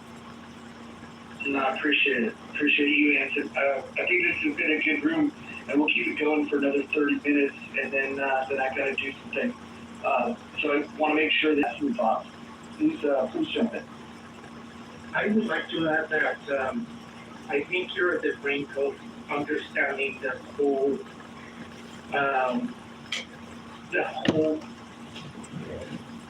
problem, and it's going to show to be a domestic problem. It is my belief, and I have very good reasons to think that the drug cartel, the principal drug cartel in the world, is the CIA and the intelligence agencies of the powerful nations in the world. So, if you fix that, if you abolish the CIA, that would be a good day. And I would favor the intelligence agency of my country control the power structure over that of what is essentially a terrorist organization. There could be a distinction without a difference between the two, but maybe I just have a bias. Can I just push back against it, actually, Roger? Yeah, go right ahead. I just want to quote the 29th verse of the Tao Te Ching. This is Chinese psychology. It's really the theory about doing nothing, that there's not a speck of dust out of place in the whole universe. I just think it's, at the CIA, at the FBI, at the IRS, it's probably a leadership and education, a wokeism problem. But this is the 29th verse. Does anyone want to take the world and do what he wants with it? I do not see how he can succeed. The world is a sacred vessel which must not be tampered with or grabbed after. To tamper with it is to spoil it, and to grasp it is to lose it. In fact, for all things, there is a time for going ahead and a time for following behind, a time for slow breathing and a time for fast breathing, a time to grow in strength and a time to decay, a time to be up and a time to be down. Therefore, the clubhouse sage avoids all extremes, excesses, and extravagances. I am complete.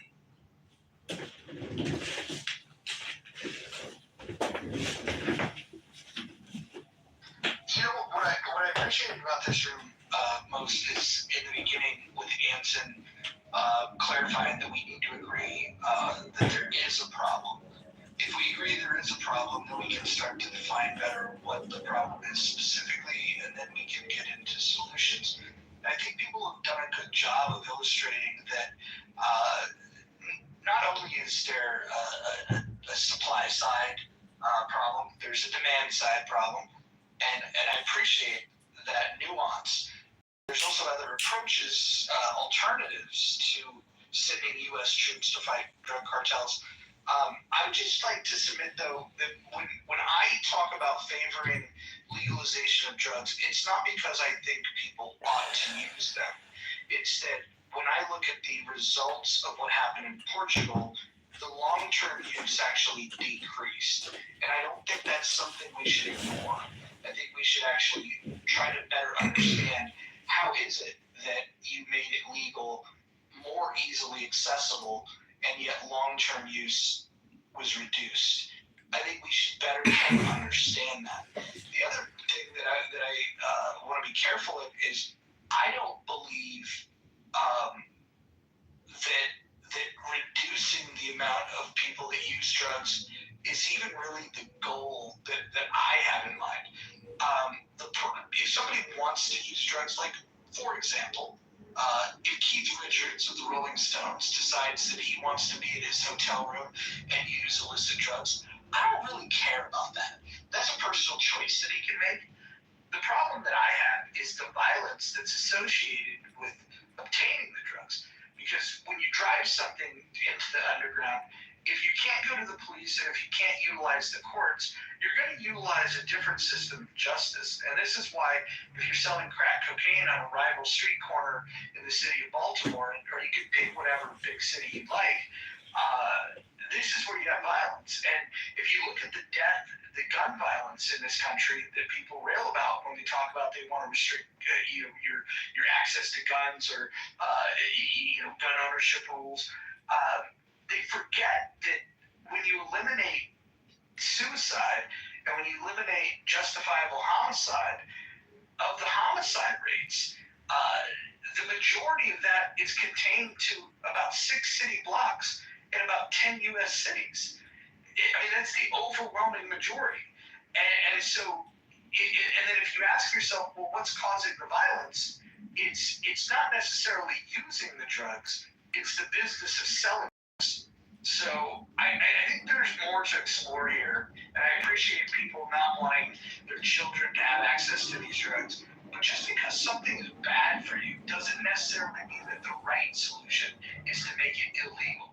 I would compare this in many ways to those that are trying to restrict sugar intake, for example. I'm opposed to that as well. I think that we should have the same laws for cocaine, for heroin, that we do for selling onions. Mojo, with the Portugal experiment, did they really legalize all drugs across the board? And what levels and how far did they go? So they rolled it out over time, but before they did that, they offered a ton. And this is something that conservatives and myself probably have to struggle with, and this is why it failed in Portland.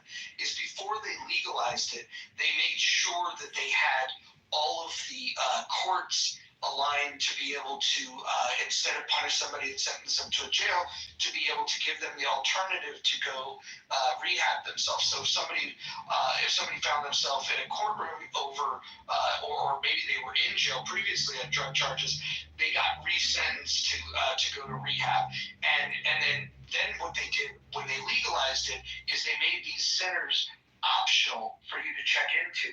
And what they found was there was a lot of people that wanted off, and by decriminalizing it, what they did was they destigmatized it. And so there's a problem that people have when they're an addict. It's not only that they're addicted to the substance and what they'll do to get the substance, which violates other laws, but the other thing is, they don't like to raise their hand because of the stigma that's attached to it, because then people say, oh, they're a drug addict. And I think when you approach it with love and with empathy, and you say, okay, we're going to suggest that, and give you all of the tools necessary, that if you don't want to use drugs, we're going to offer this to you. So I don't think we'd be able to successfully pull off the Portugal model unless we modeled everything that they did. And that started with making sure that they had adequate rehab and all of the other tools to handle people, to make sure that if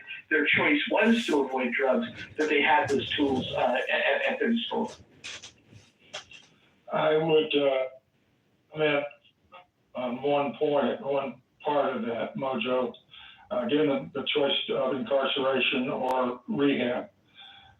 Rehab, in my view, is a joke in this nation.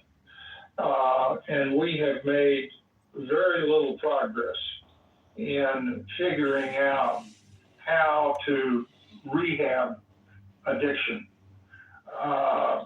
The best rehab that I think we found is, quite frankly, AA, and that percentage rate is pretty damn low.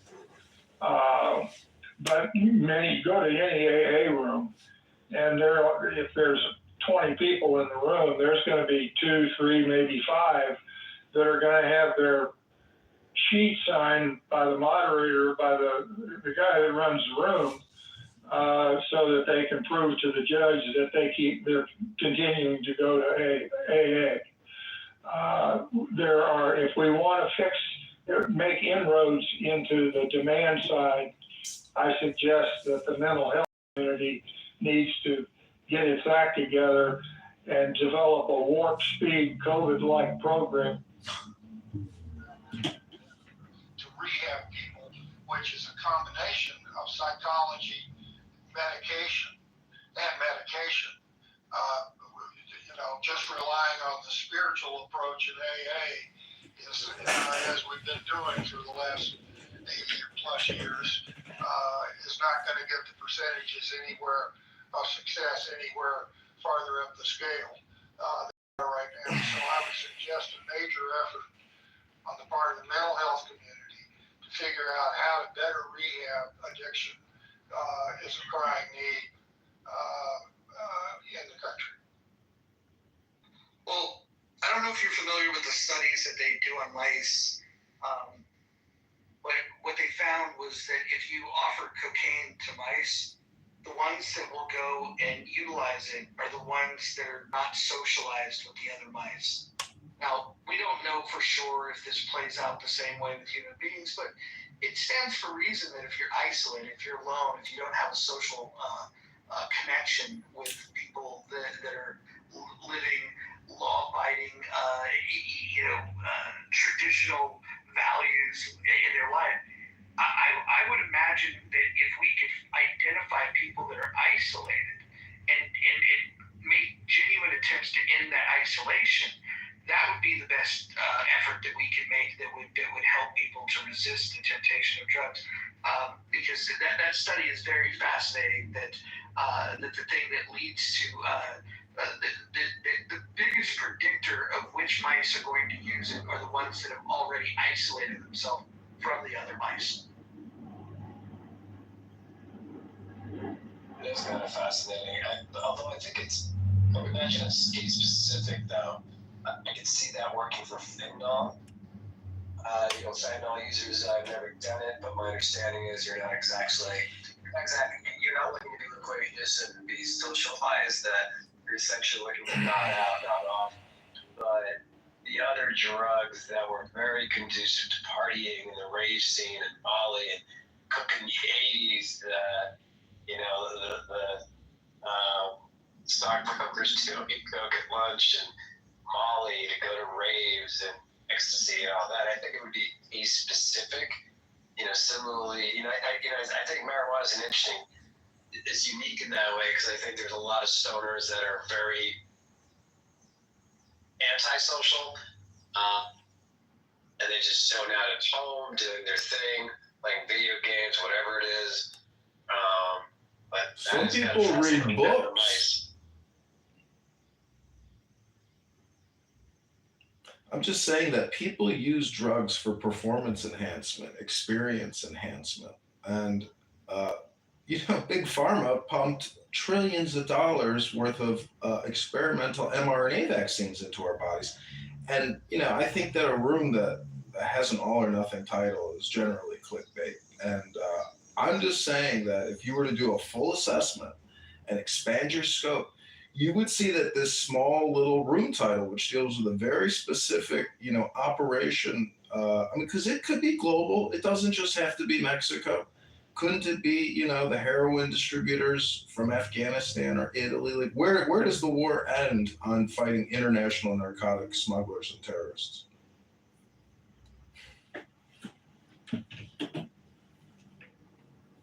Where it ends, we don't know. It starts with identifying that it's a problem. Well, the thing is, people use the drugs in an application, like Moose just said, in the rave. In the 80s, it was the blow, it was the discotheque. I mean, think about human behavior, human science. People want that dopamine. Clown House is a safe, medical device technology app to get your speakers dopamine. But people that go out on a Friday and Saturday night, a lot of those people use even more chemicals to enhance their experience. I think it's a waste of the. I'm just saying, I like the book club. But you're also not considering, and maybe you have, it's not just, as you know, John, the ravers and the partiers. We have a number of drug users who turn to drugs to cope due to trauma, depression, insecurities, but primarily due to trauma. So as long as you have people who use drugs to cope, to mask their pain from trauma, childhood abuse, et cetera, it's going to be very hard to crack down on this war of drugs, part of the war. People who need the drug, people who don't want mental health help, who don't want rehab, who go through rehab and fail because they're in a lot of pain. And No, I get it. drugs is their only recourse. It's a short-term solution to a long-term problem. What I'm saying is, if you're going to use a drug, you might as well enhance your long-term outcome by using the drug responsibly. And in my opinion, a lot of people who use Adderall, many people use it, in college to study. That may not be that bad of an application of that drug to actually increase your intelligence. However, there's downsides to using Adderall. So it eats you away. It's methamphetamine. So there's an upside and a downside. It's a question is, what's your ROI on using that chemical in your body? Are you wasting it picking your toes in Poughkeepsie and playing, Clown House or PlayStation or reading comic books? I don't know. That's a personal liberty question. You have to ask yourself, what am I doing right now? And why you just said something that is brilliant. And I want to encompass it, and that is the real issue with addiction is the use of drugs to cope.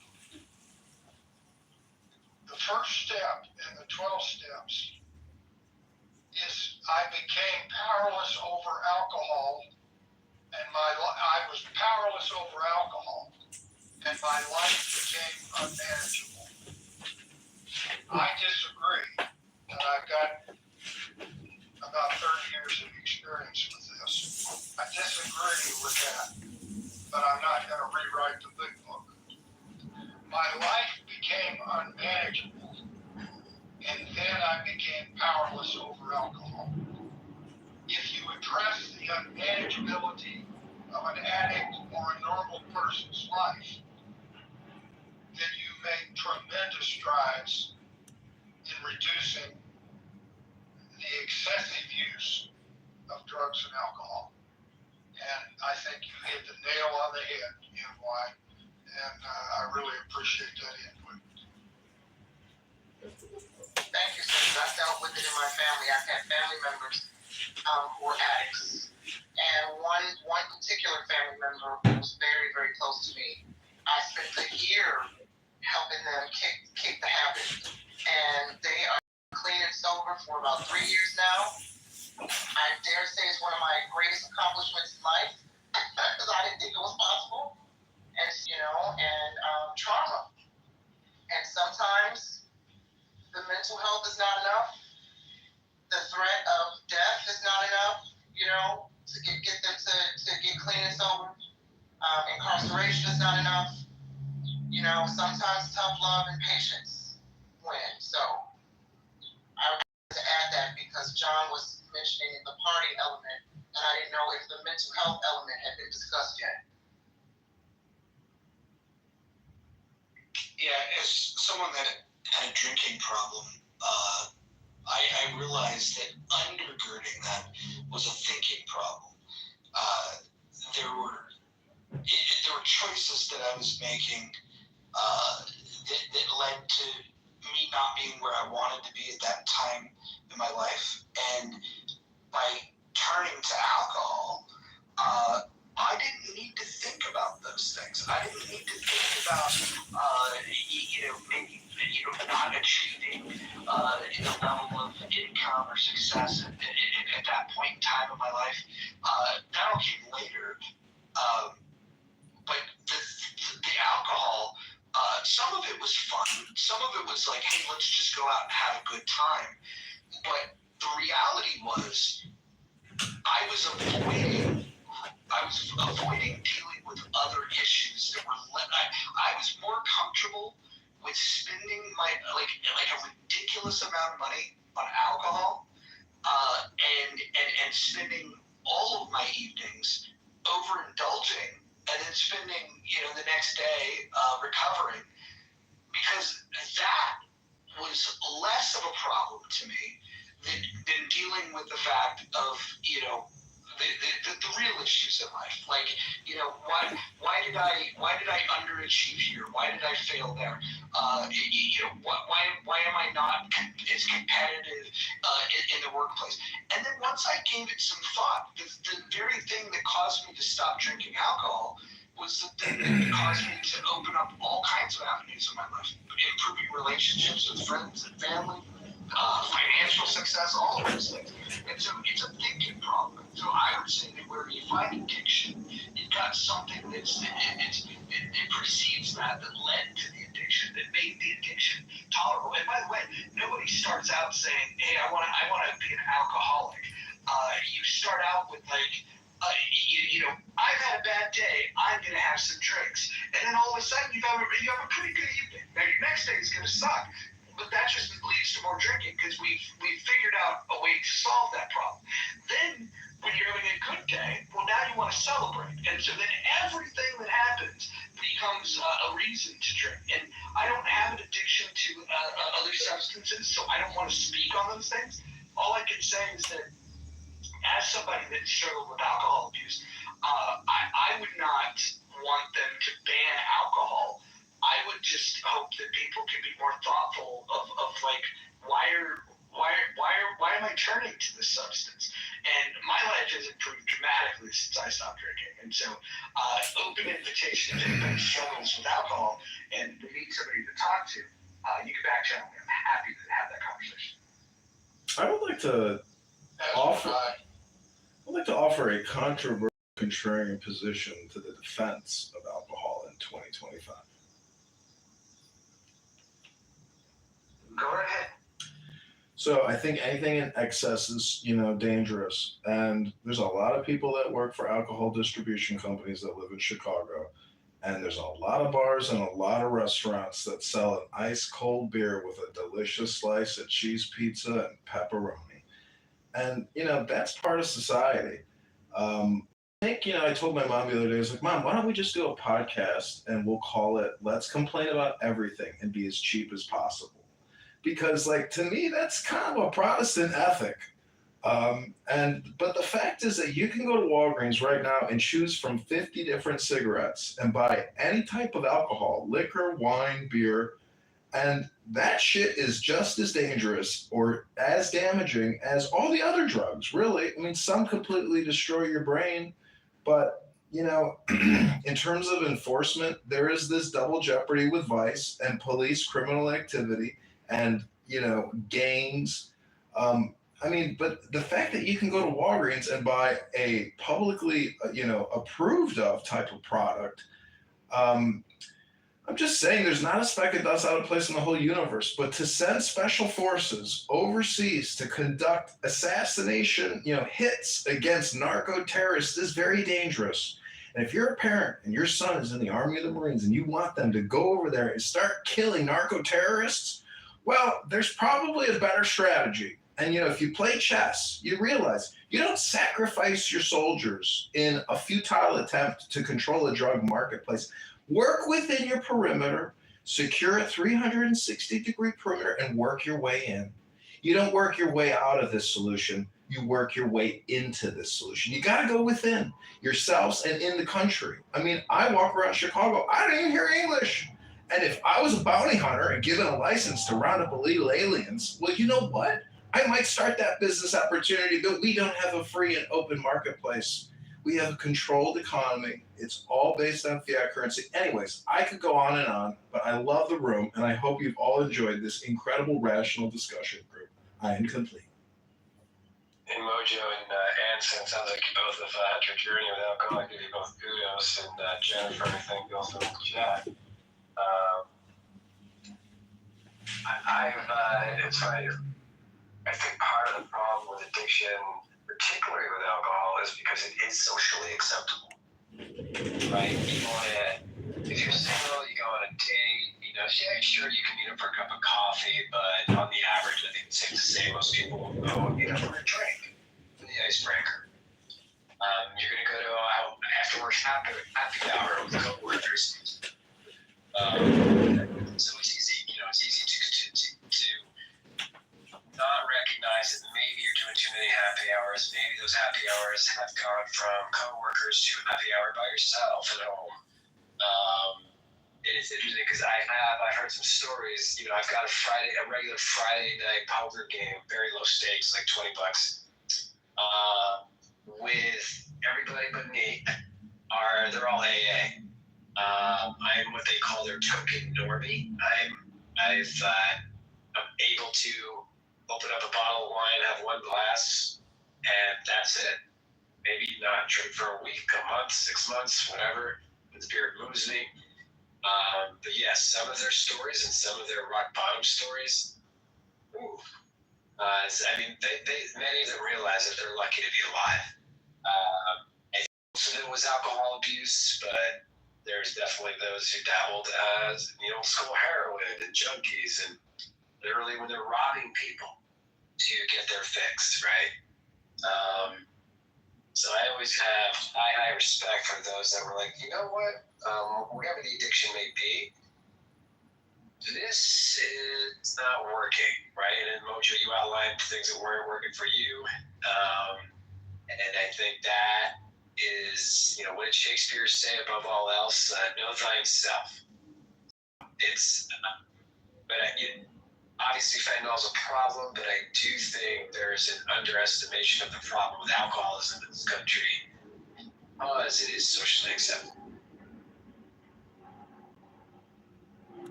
Yeah, the socially acceptable part is interesting because what I would do is go to these places that would be socially acceptable, and that would be my most moderate time of drinking because I knew that the people that are there, even now I wouldn't preach temperance to anyone. If you like to drink, go ahead and drink. My issue wasn't with the alcohol, it was the inability to stop drinking. And that was because I had other things going on. And so it wasn't about having a drink socially, it was about escaping. And so when I would go to happy hours, it had to be professional. I would have a different type of drink.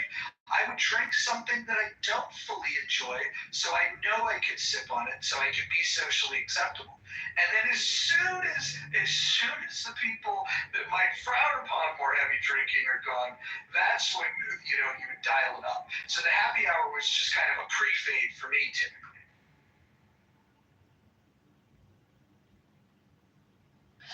And it's so common and so pervasive in society. That's not a unique story, Raj. It's that's the thing, right? And yeah.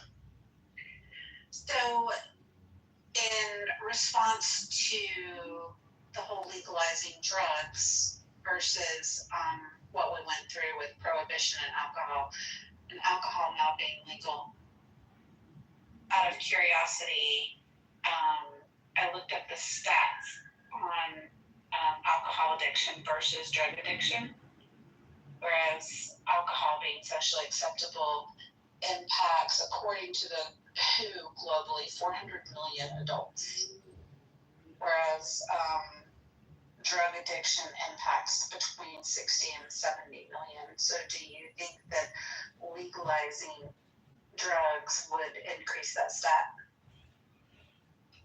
Well, again, you'd have to look at places that have taken this approach, and one such instance would be Portugal, where long-term drug use has declined.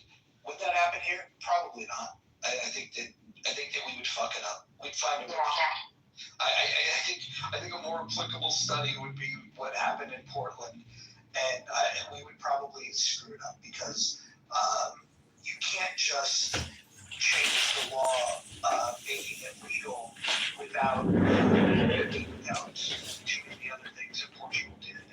It allowed sobriety to be a choice that people opted for. And I think, in fact, what happened is when Portland legalized it, you just saw people from different parts of the country, and specifically different parts of the Pacific Northwest, move to Portland so they could their addiction. So I do think that you'd have to be careful in this approach. And I would love to see solutions that would lead to a decrease in use. Singapore's figured that out, but I don't think any of us would be too comfortable with the types of laws that Singapore has put in place.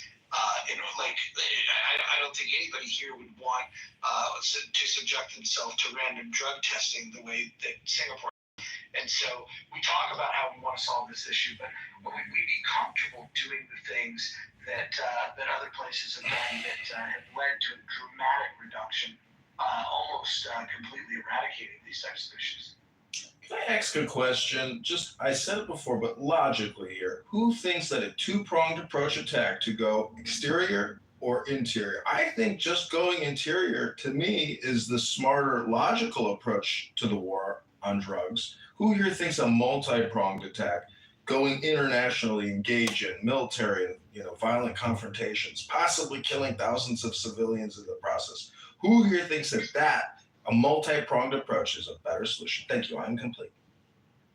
I would prefer a multi-pronged approach, but I'll go the other side and say external. So I think if you're in Washington and you're looking down the barrel and you're sticking your tax dollars in a cartridge and you're looking at targets, can I kill maybe 500 people who are involved in a terrorist industry, just drugs being one of the products? Or can I get between the civilians within my country and the 6 feet around them and change their lives with the tax dollars? Which one can I provide more influence to? Can I get between my neighbor and their coping mechanism? Or can I interrupt temporarily, fully understand it, temporarily some of the trafficking operations, whether they be drugs or people or other things that are harmful and are a threat to our democracy? But do we live in a democracy, or is it a representative republic? And is it a Republican form of government? The latter. Doesn't the Constitution say we should have a Republican form of government? What does that mean in the Constitution? Here's the thing, though. I don't think that America will ever win this war on drugs, this so-called war on drugs, because there's always going to be a demand supply. Even if you've killed every cartel leader known currently, I believe there are new cartel leaders being, shape-shifted and molded and ready for tomorrow, right? I think drugs is profitable. Our government, for certain politicians, I think there's a lot of money to be made. There's a lot of corruption, a lot of drug money fuels corruption, and I'm not sure that our government is ready to kind of in that money flow, right? I think as long as we have people who want to engage in drugs, whether people know medicinal reasons or the party, there's always going to be a demand supply, and I don't see how we can effectively cut these multiple chains of supply, unless, of course, we enforce very strict drug laws here and start executing people for minor Maybe then we might curb it, but outside of that, I'm not sure how to best with that. One way in the United States you can't do that without it. Singapore did just that about it, and they are open. And I think maybe what we should look at is the fact that after 50 years of declaring local elections, maybe we should look into that, recognize that we wave the white flag and say we lost I'm I agree. I don't have to think angry before. I mean, listen, for a lot, there's, like, I mean, even taking working with time, like, everyone highlights this Portugal, hurricanes, and traffic, there's two very strong examples. They limit the amount of supply, they went from 5 to 10 day supply. They removed synthetic drugs off of the list.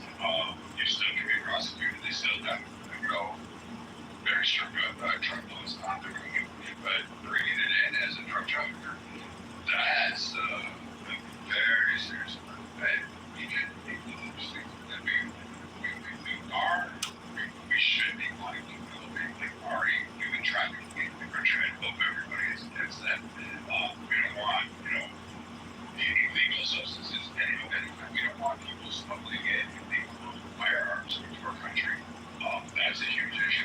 We don't want that to go on. We don't want, people smuggling in foods that may kill us, may damage us, may give us diseases, may destroy crops. We already have a problem with that in several areas. We have invasive species because of our lax regulations in some of these areas.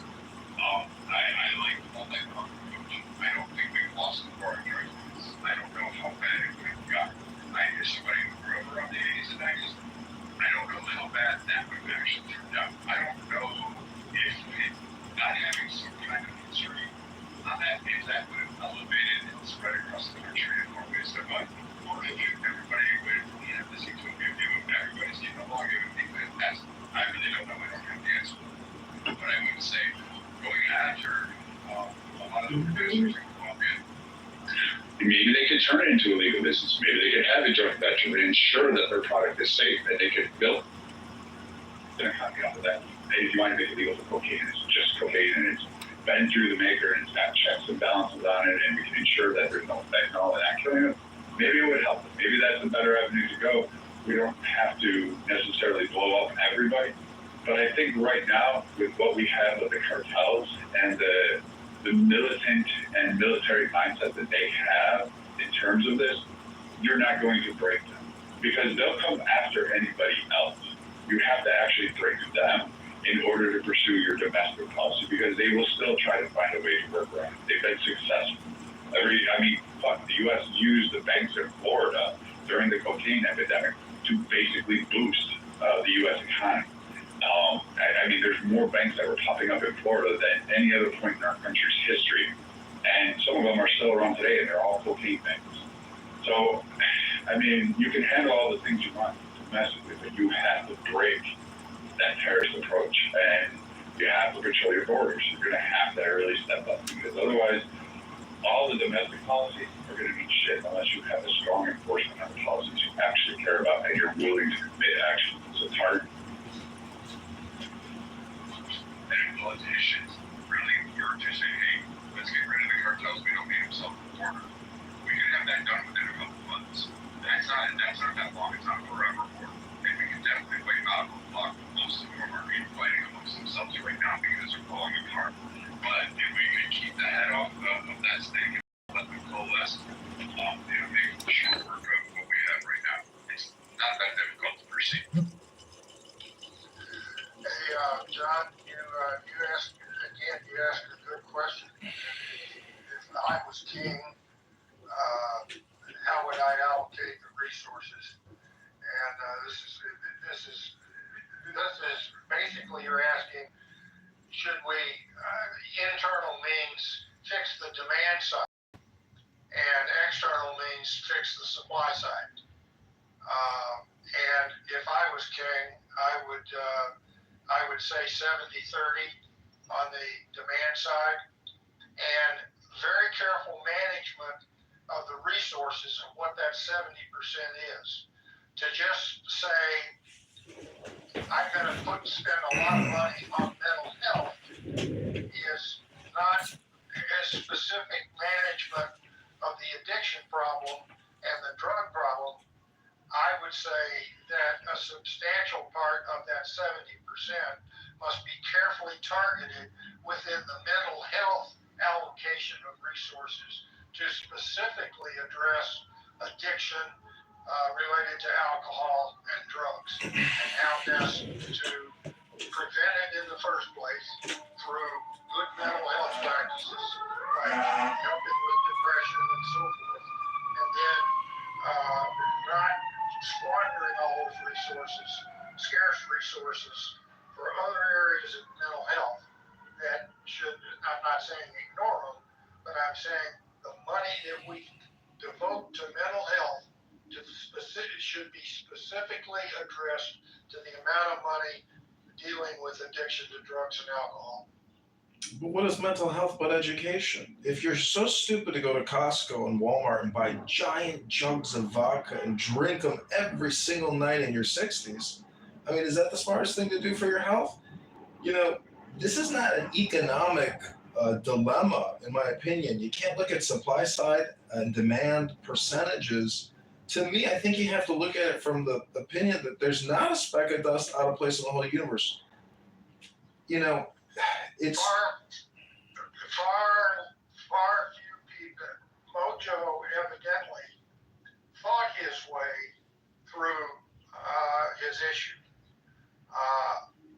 I have been unable. I was unable to do that, and it was more than just thinking on my part, which ultimately became stinking thinking. And I'm a fairly intelligent guy, but my thinking was stinking. It was stinking.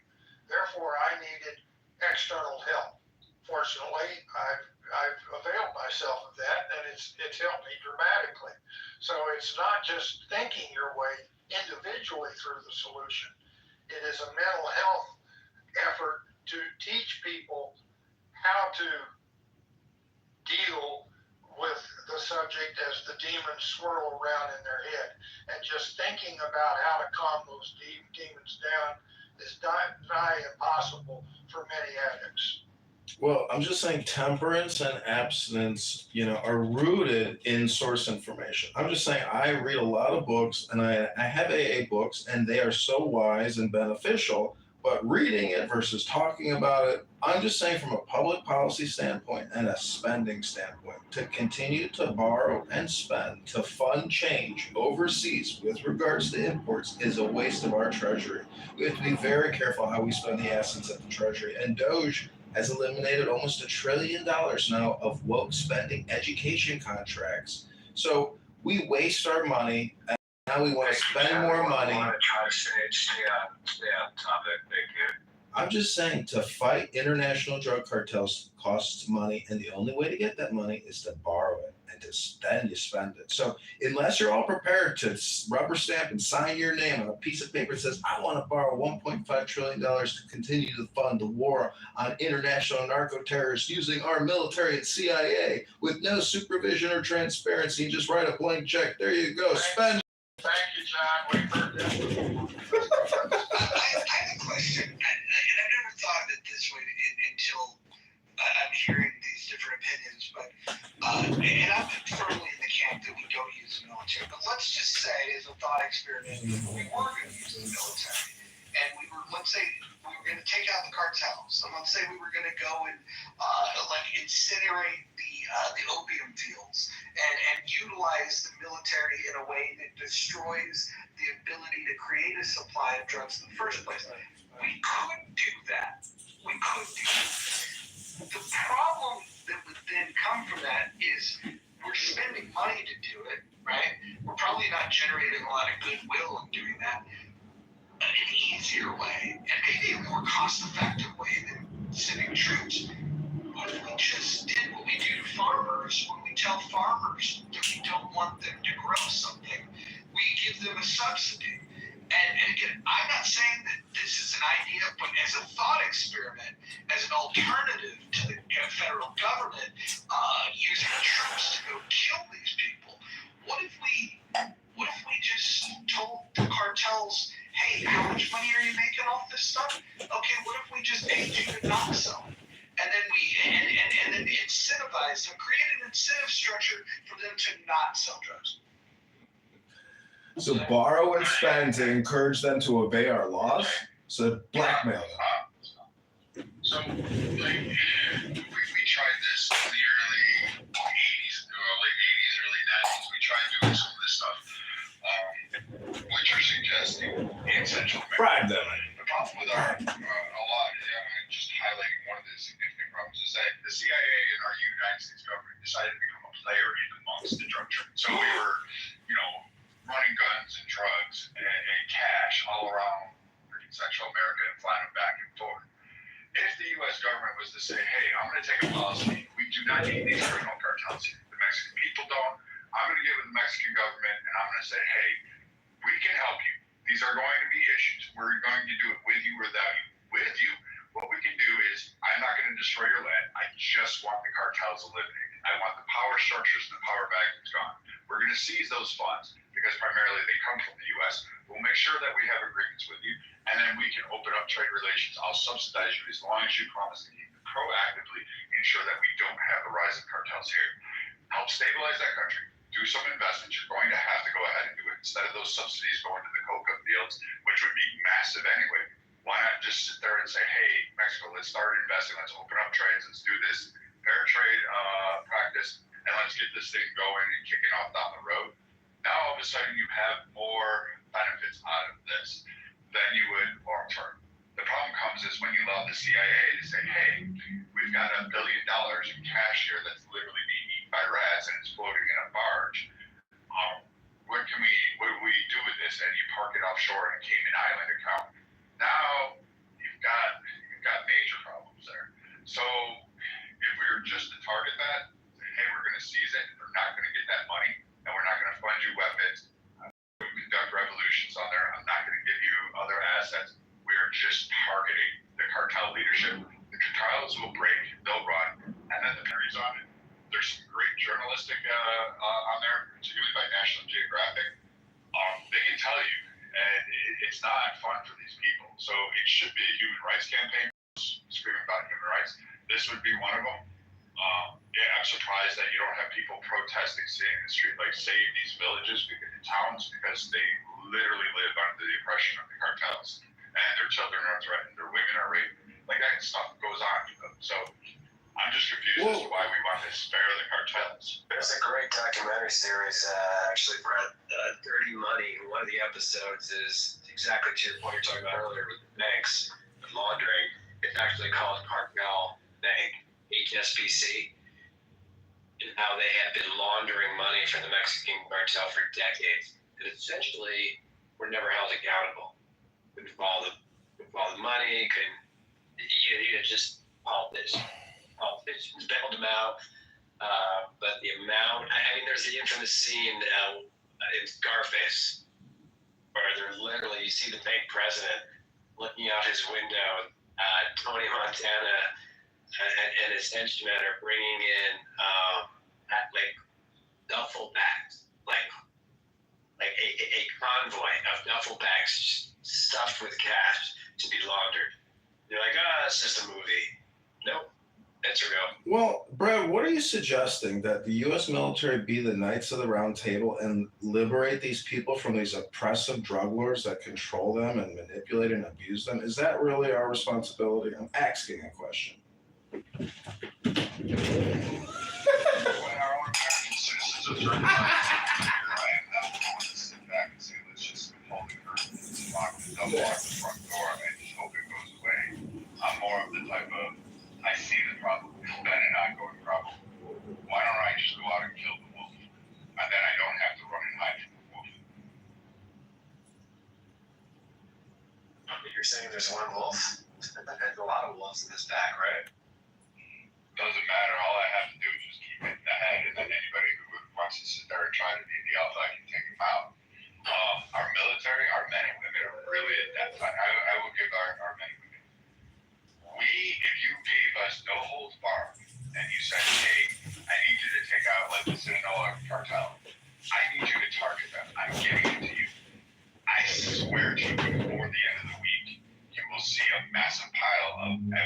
associated with that cartel is stacked high, and that'll break it. And we can do that very easily.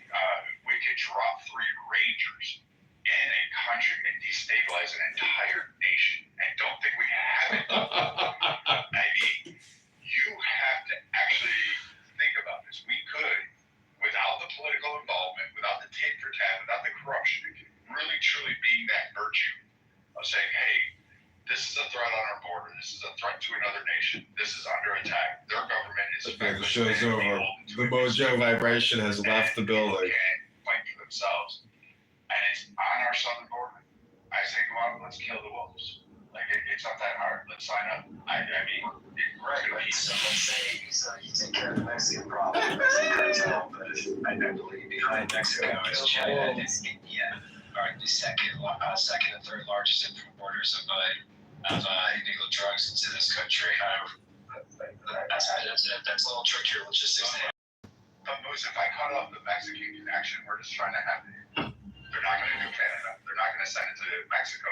And with Mexico jumping on board saying, hey, we've got an economy here, we're going to lock down our southern border. We're going to work with Guatemala. And I mean, we can actually start a reaction where we could actually do something good for a country. Maybe, who knows, until we fuck it all up. But right now, what the drug was supposed to be was not a drugs for guns scheme, not Fast and Furious, not, Iran-Contra deals. It was supposed to be none of that. It was supposed to actually just say, hey, let's work at home. Let's figure out how our problem is.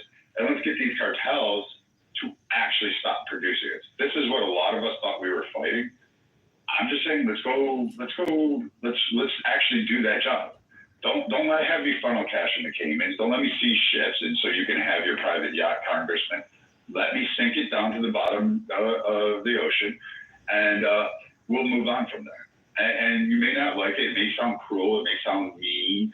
You don't have to worry about it. There are plenty of men like me who will go do this and be able to sleep like a baby at night. Let me inject some administrative.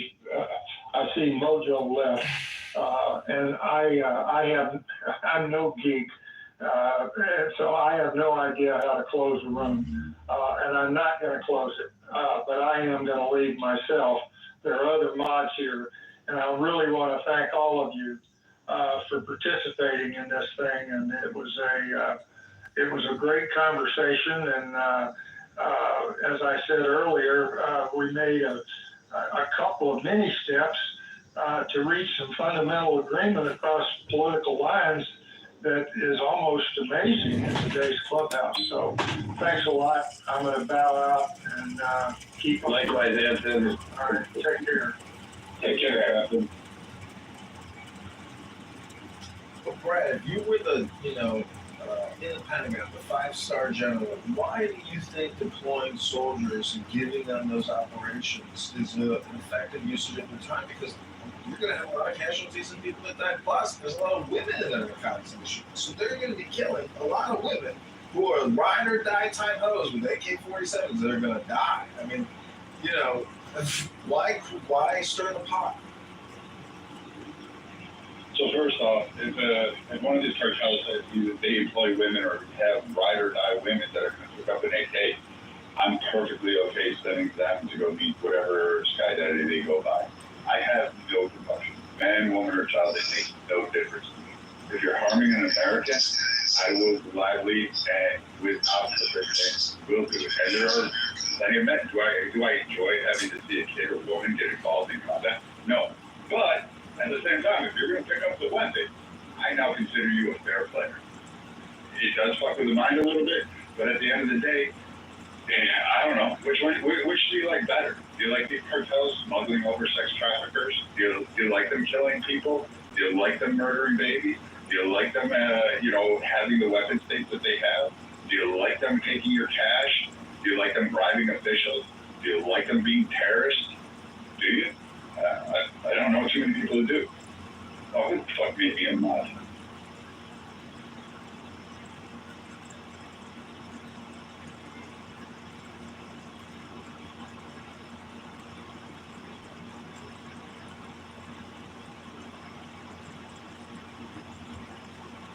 Anybody else think about the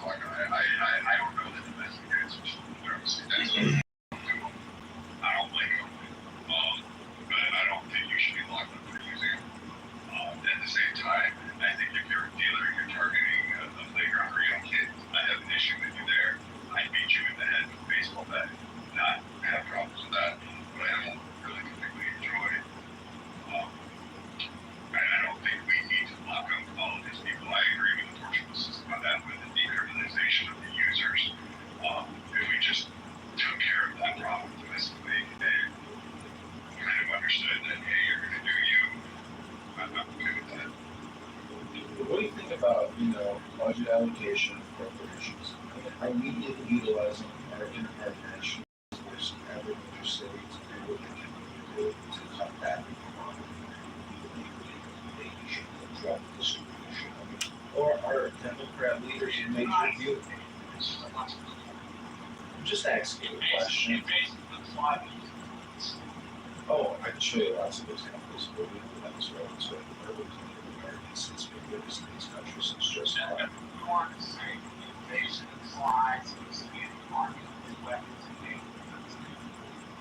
That's different than what you're talking about. Oh, okay, that's what they're thinking. I'm just asking you about, do you think that the U.S. police force is really doing all they can do? Police forces need to be restructured so some of our courts.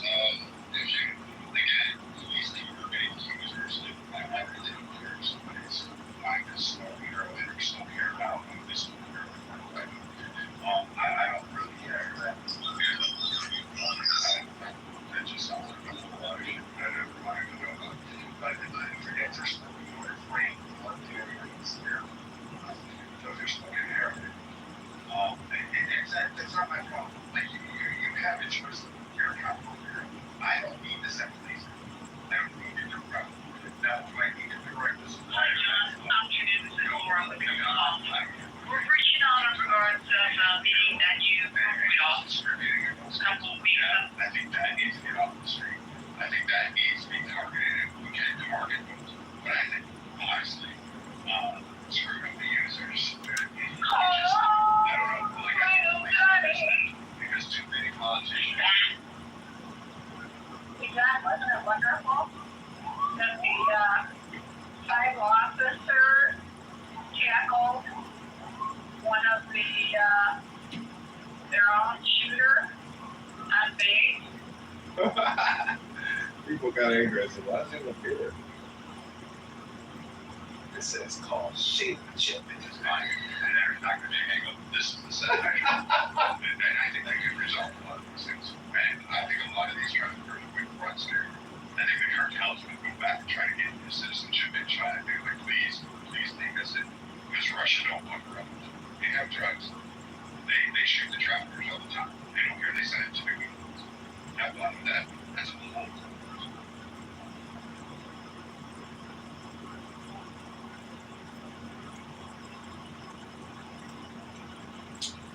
Well, I think from like a domestic manpower, just having the people physically able to do what's required, I don't even know if the manpower's there. And then plus, in many of these organizations, they spend a lot of time investigating their own. There's a lot of people that work in these agencies, whether it's Department of Homeland Security or ICE, etc. That maybe some of them are informants, to the dark side or the other side. So there's a lot of intelligence, and money in all of this. And thus, you have vice and criminal, people who are involved in conspiracies to distribute and profit and get away with doing this type of activity at scale. But I'm just saying that, you have to be pragmatic in terms of what you have and what the budget is. And unfortunately, we have a lot of stuff that is just, we don't need to replace it. We either need to use it or clean it, make sure it's in good condition. But to be so frenetic, I'm just saying that to have any anxiety over the future. Like what? Like, what's the example you have? I'm talking about assets in terms of military divisions, weapons, helicopters, jets, artillery, everything. And there's a lot of soldiers, tackling other soldiers who are shooting at other soldiers, like at Fort Stewart. So I'm just saying, instead of letting, guys with beards shoot each other on an army base, and then have 5 soldiers tackle a guy who doesn't even have a gun, or they don't even have guns. That's the one thing I can't understand. Why on military bases are there so many disarmed people?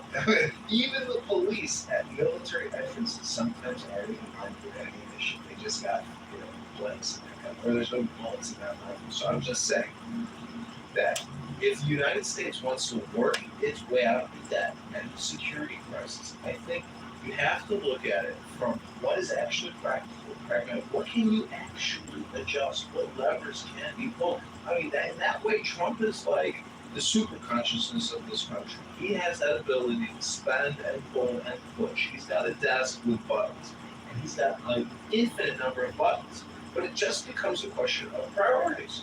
I think that Trump and Kennedy and his entire administration really understand that principle.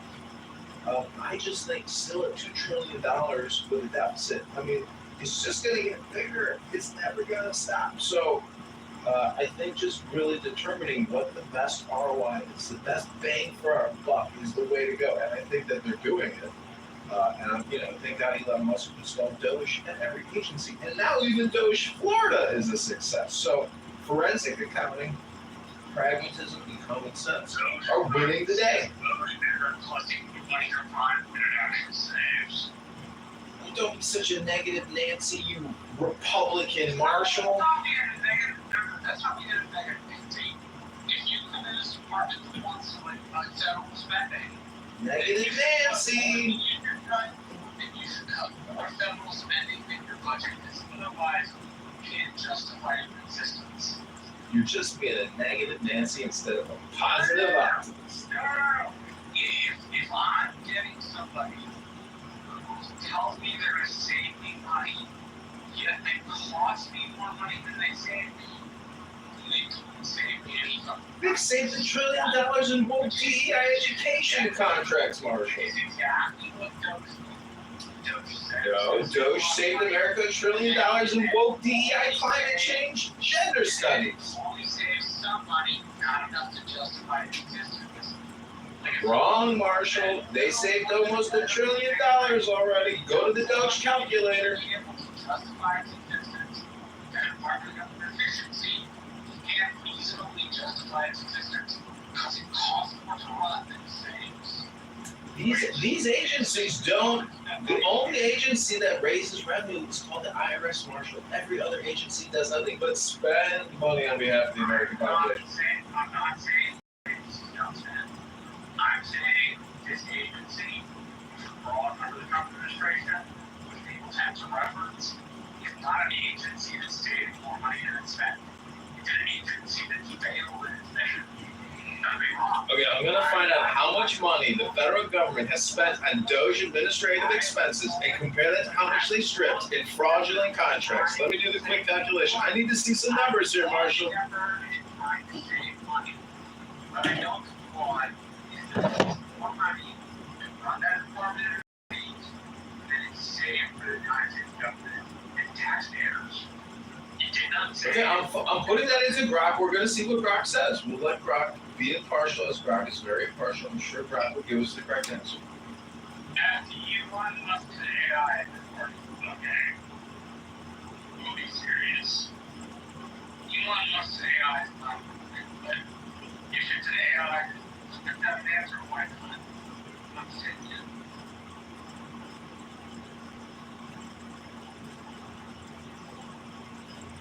Hey, yeah, Marshall, okay, I might have wanted something to now, I didn't lie wrong.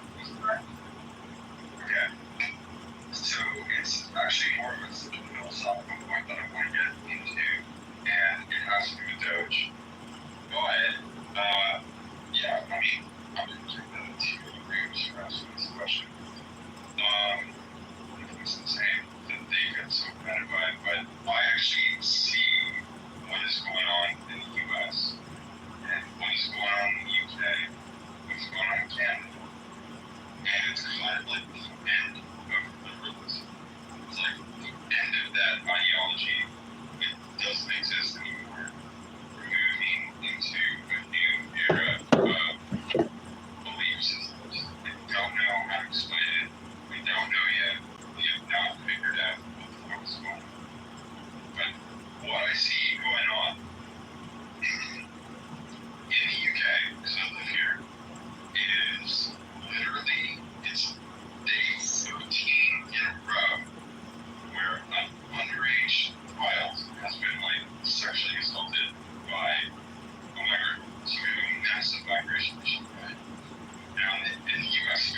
Wait, before you continue, hold on one sec. Let me just answer Marshall's claim. Okay, this is from Brock. John Kitover asked, the Treasury has apportioned $39 million to fund Doge as of February 2025. There's $39 million in funding. That's the Treasury's payment that they have spent on Doge operations. Doge claims that they have saved $199 billion in cuts as of July 2025. But analysis from CBS will show actual savings of less than 3% compared with overall federal spending rise. All right, well, you're repeating the CBS portion.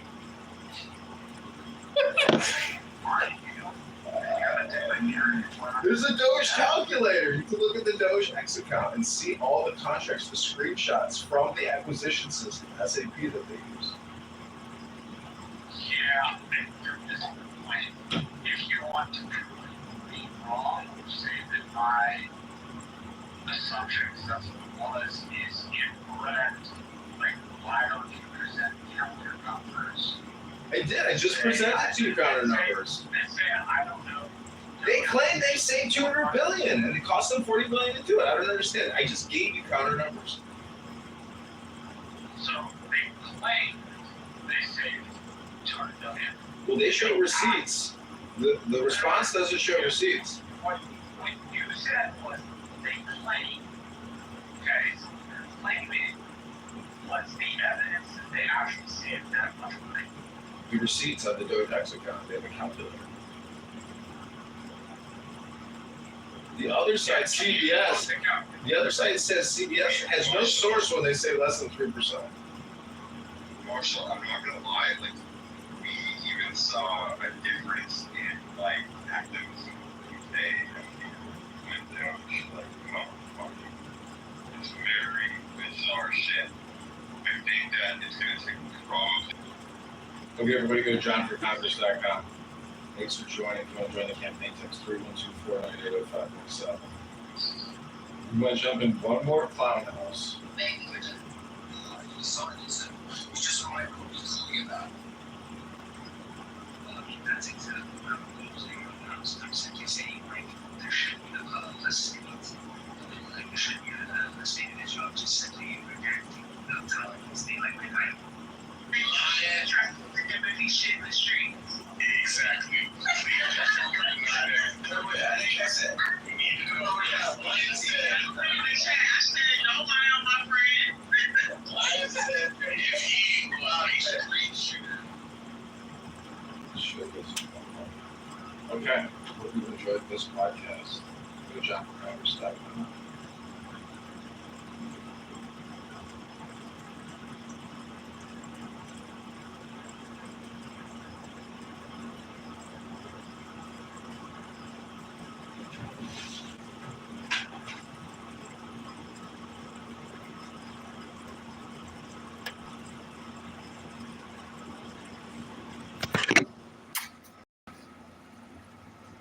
That's the Mojo experience.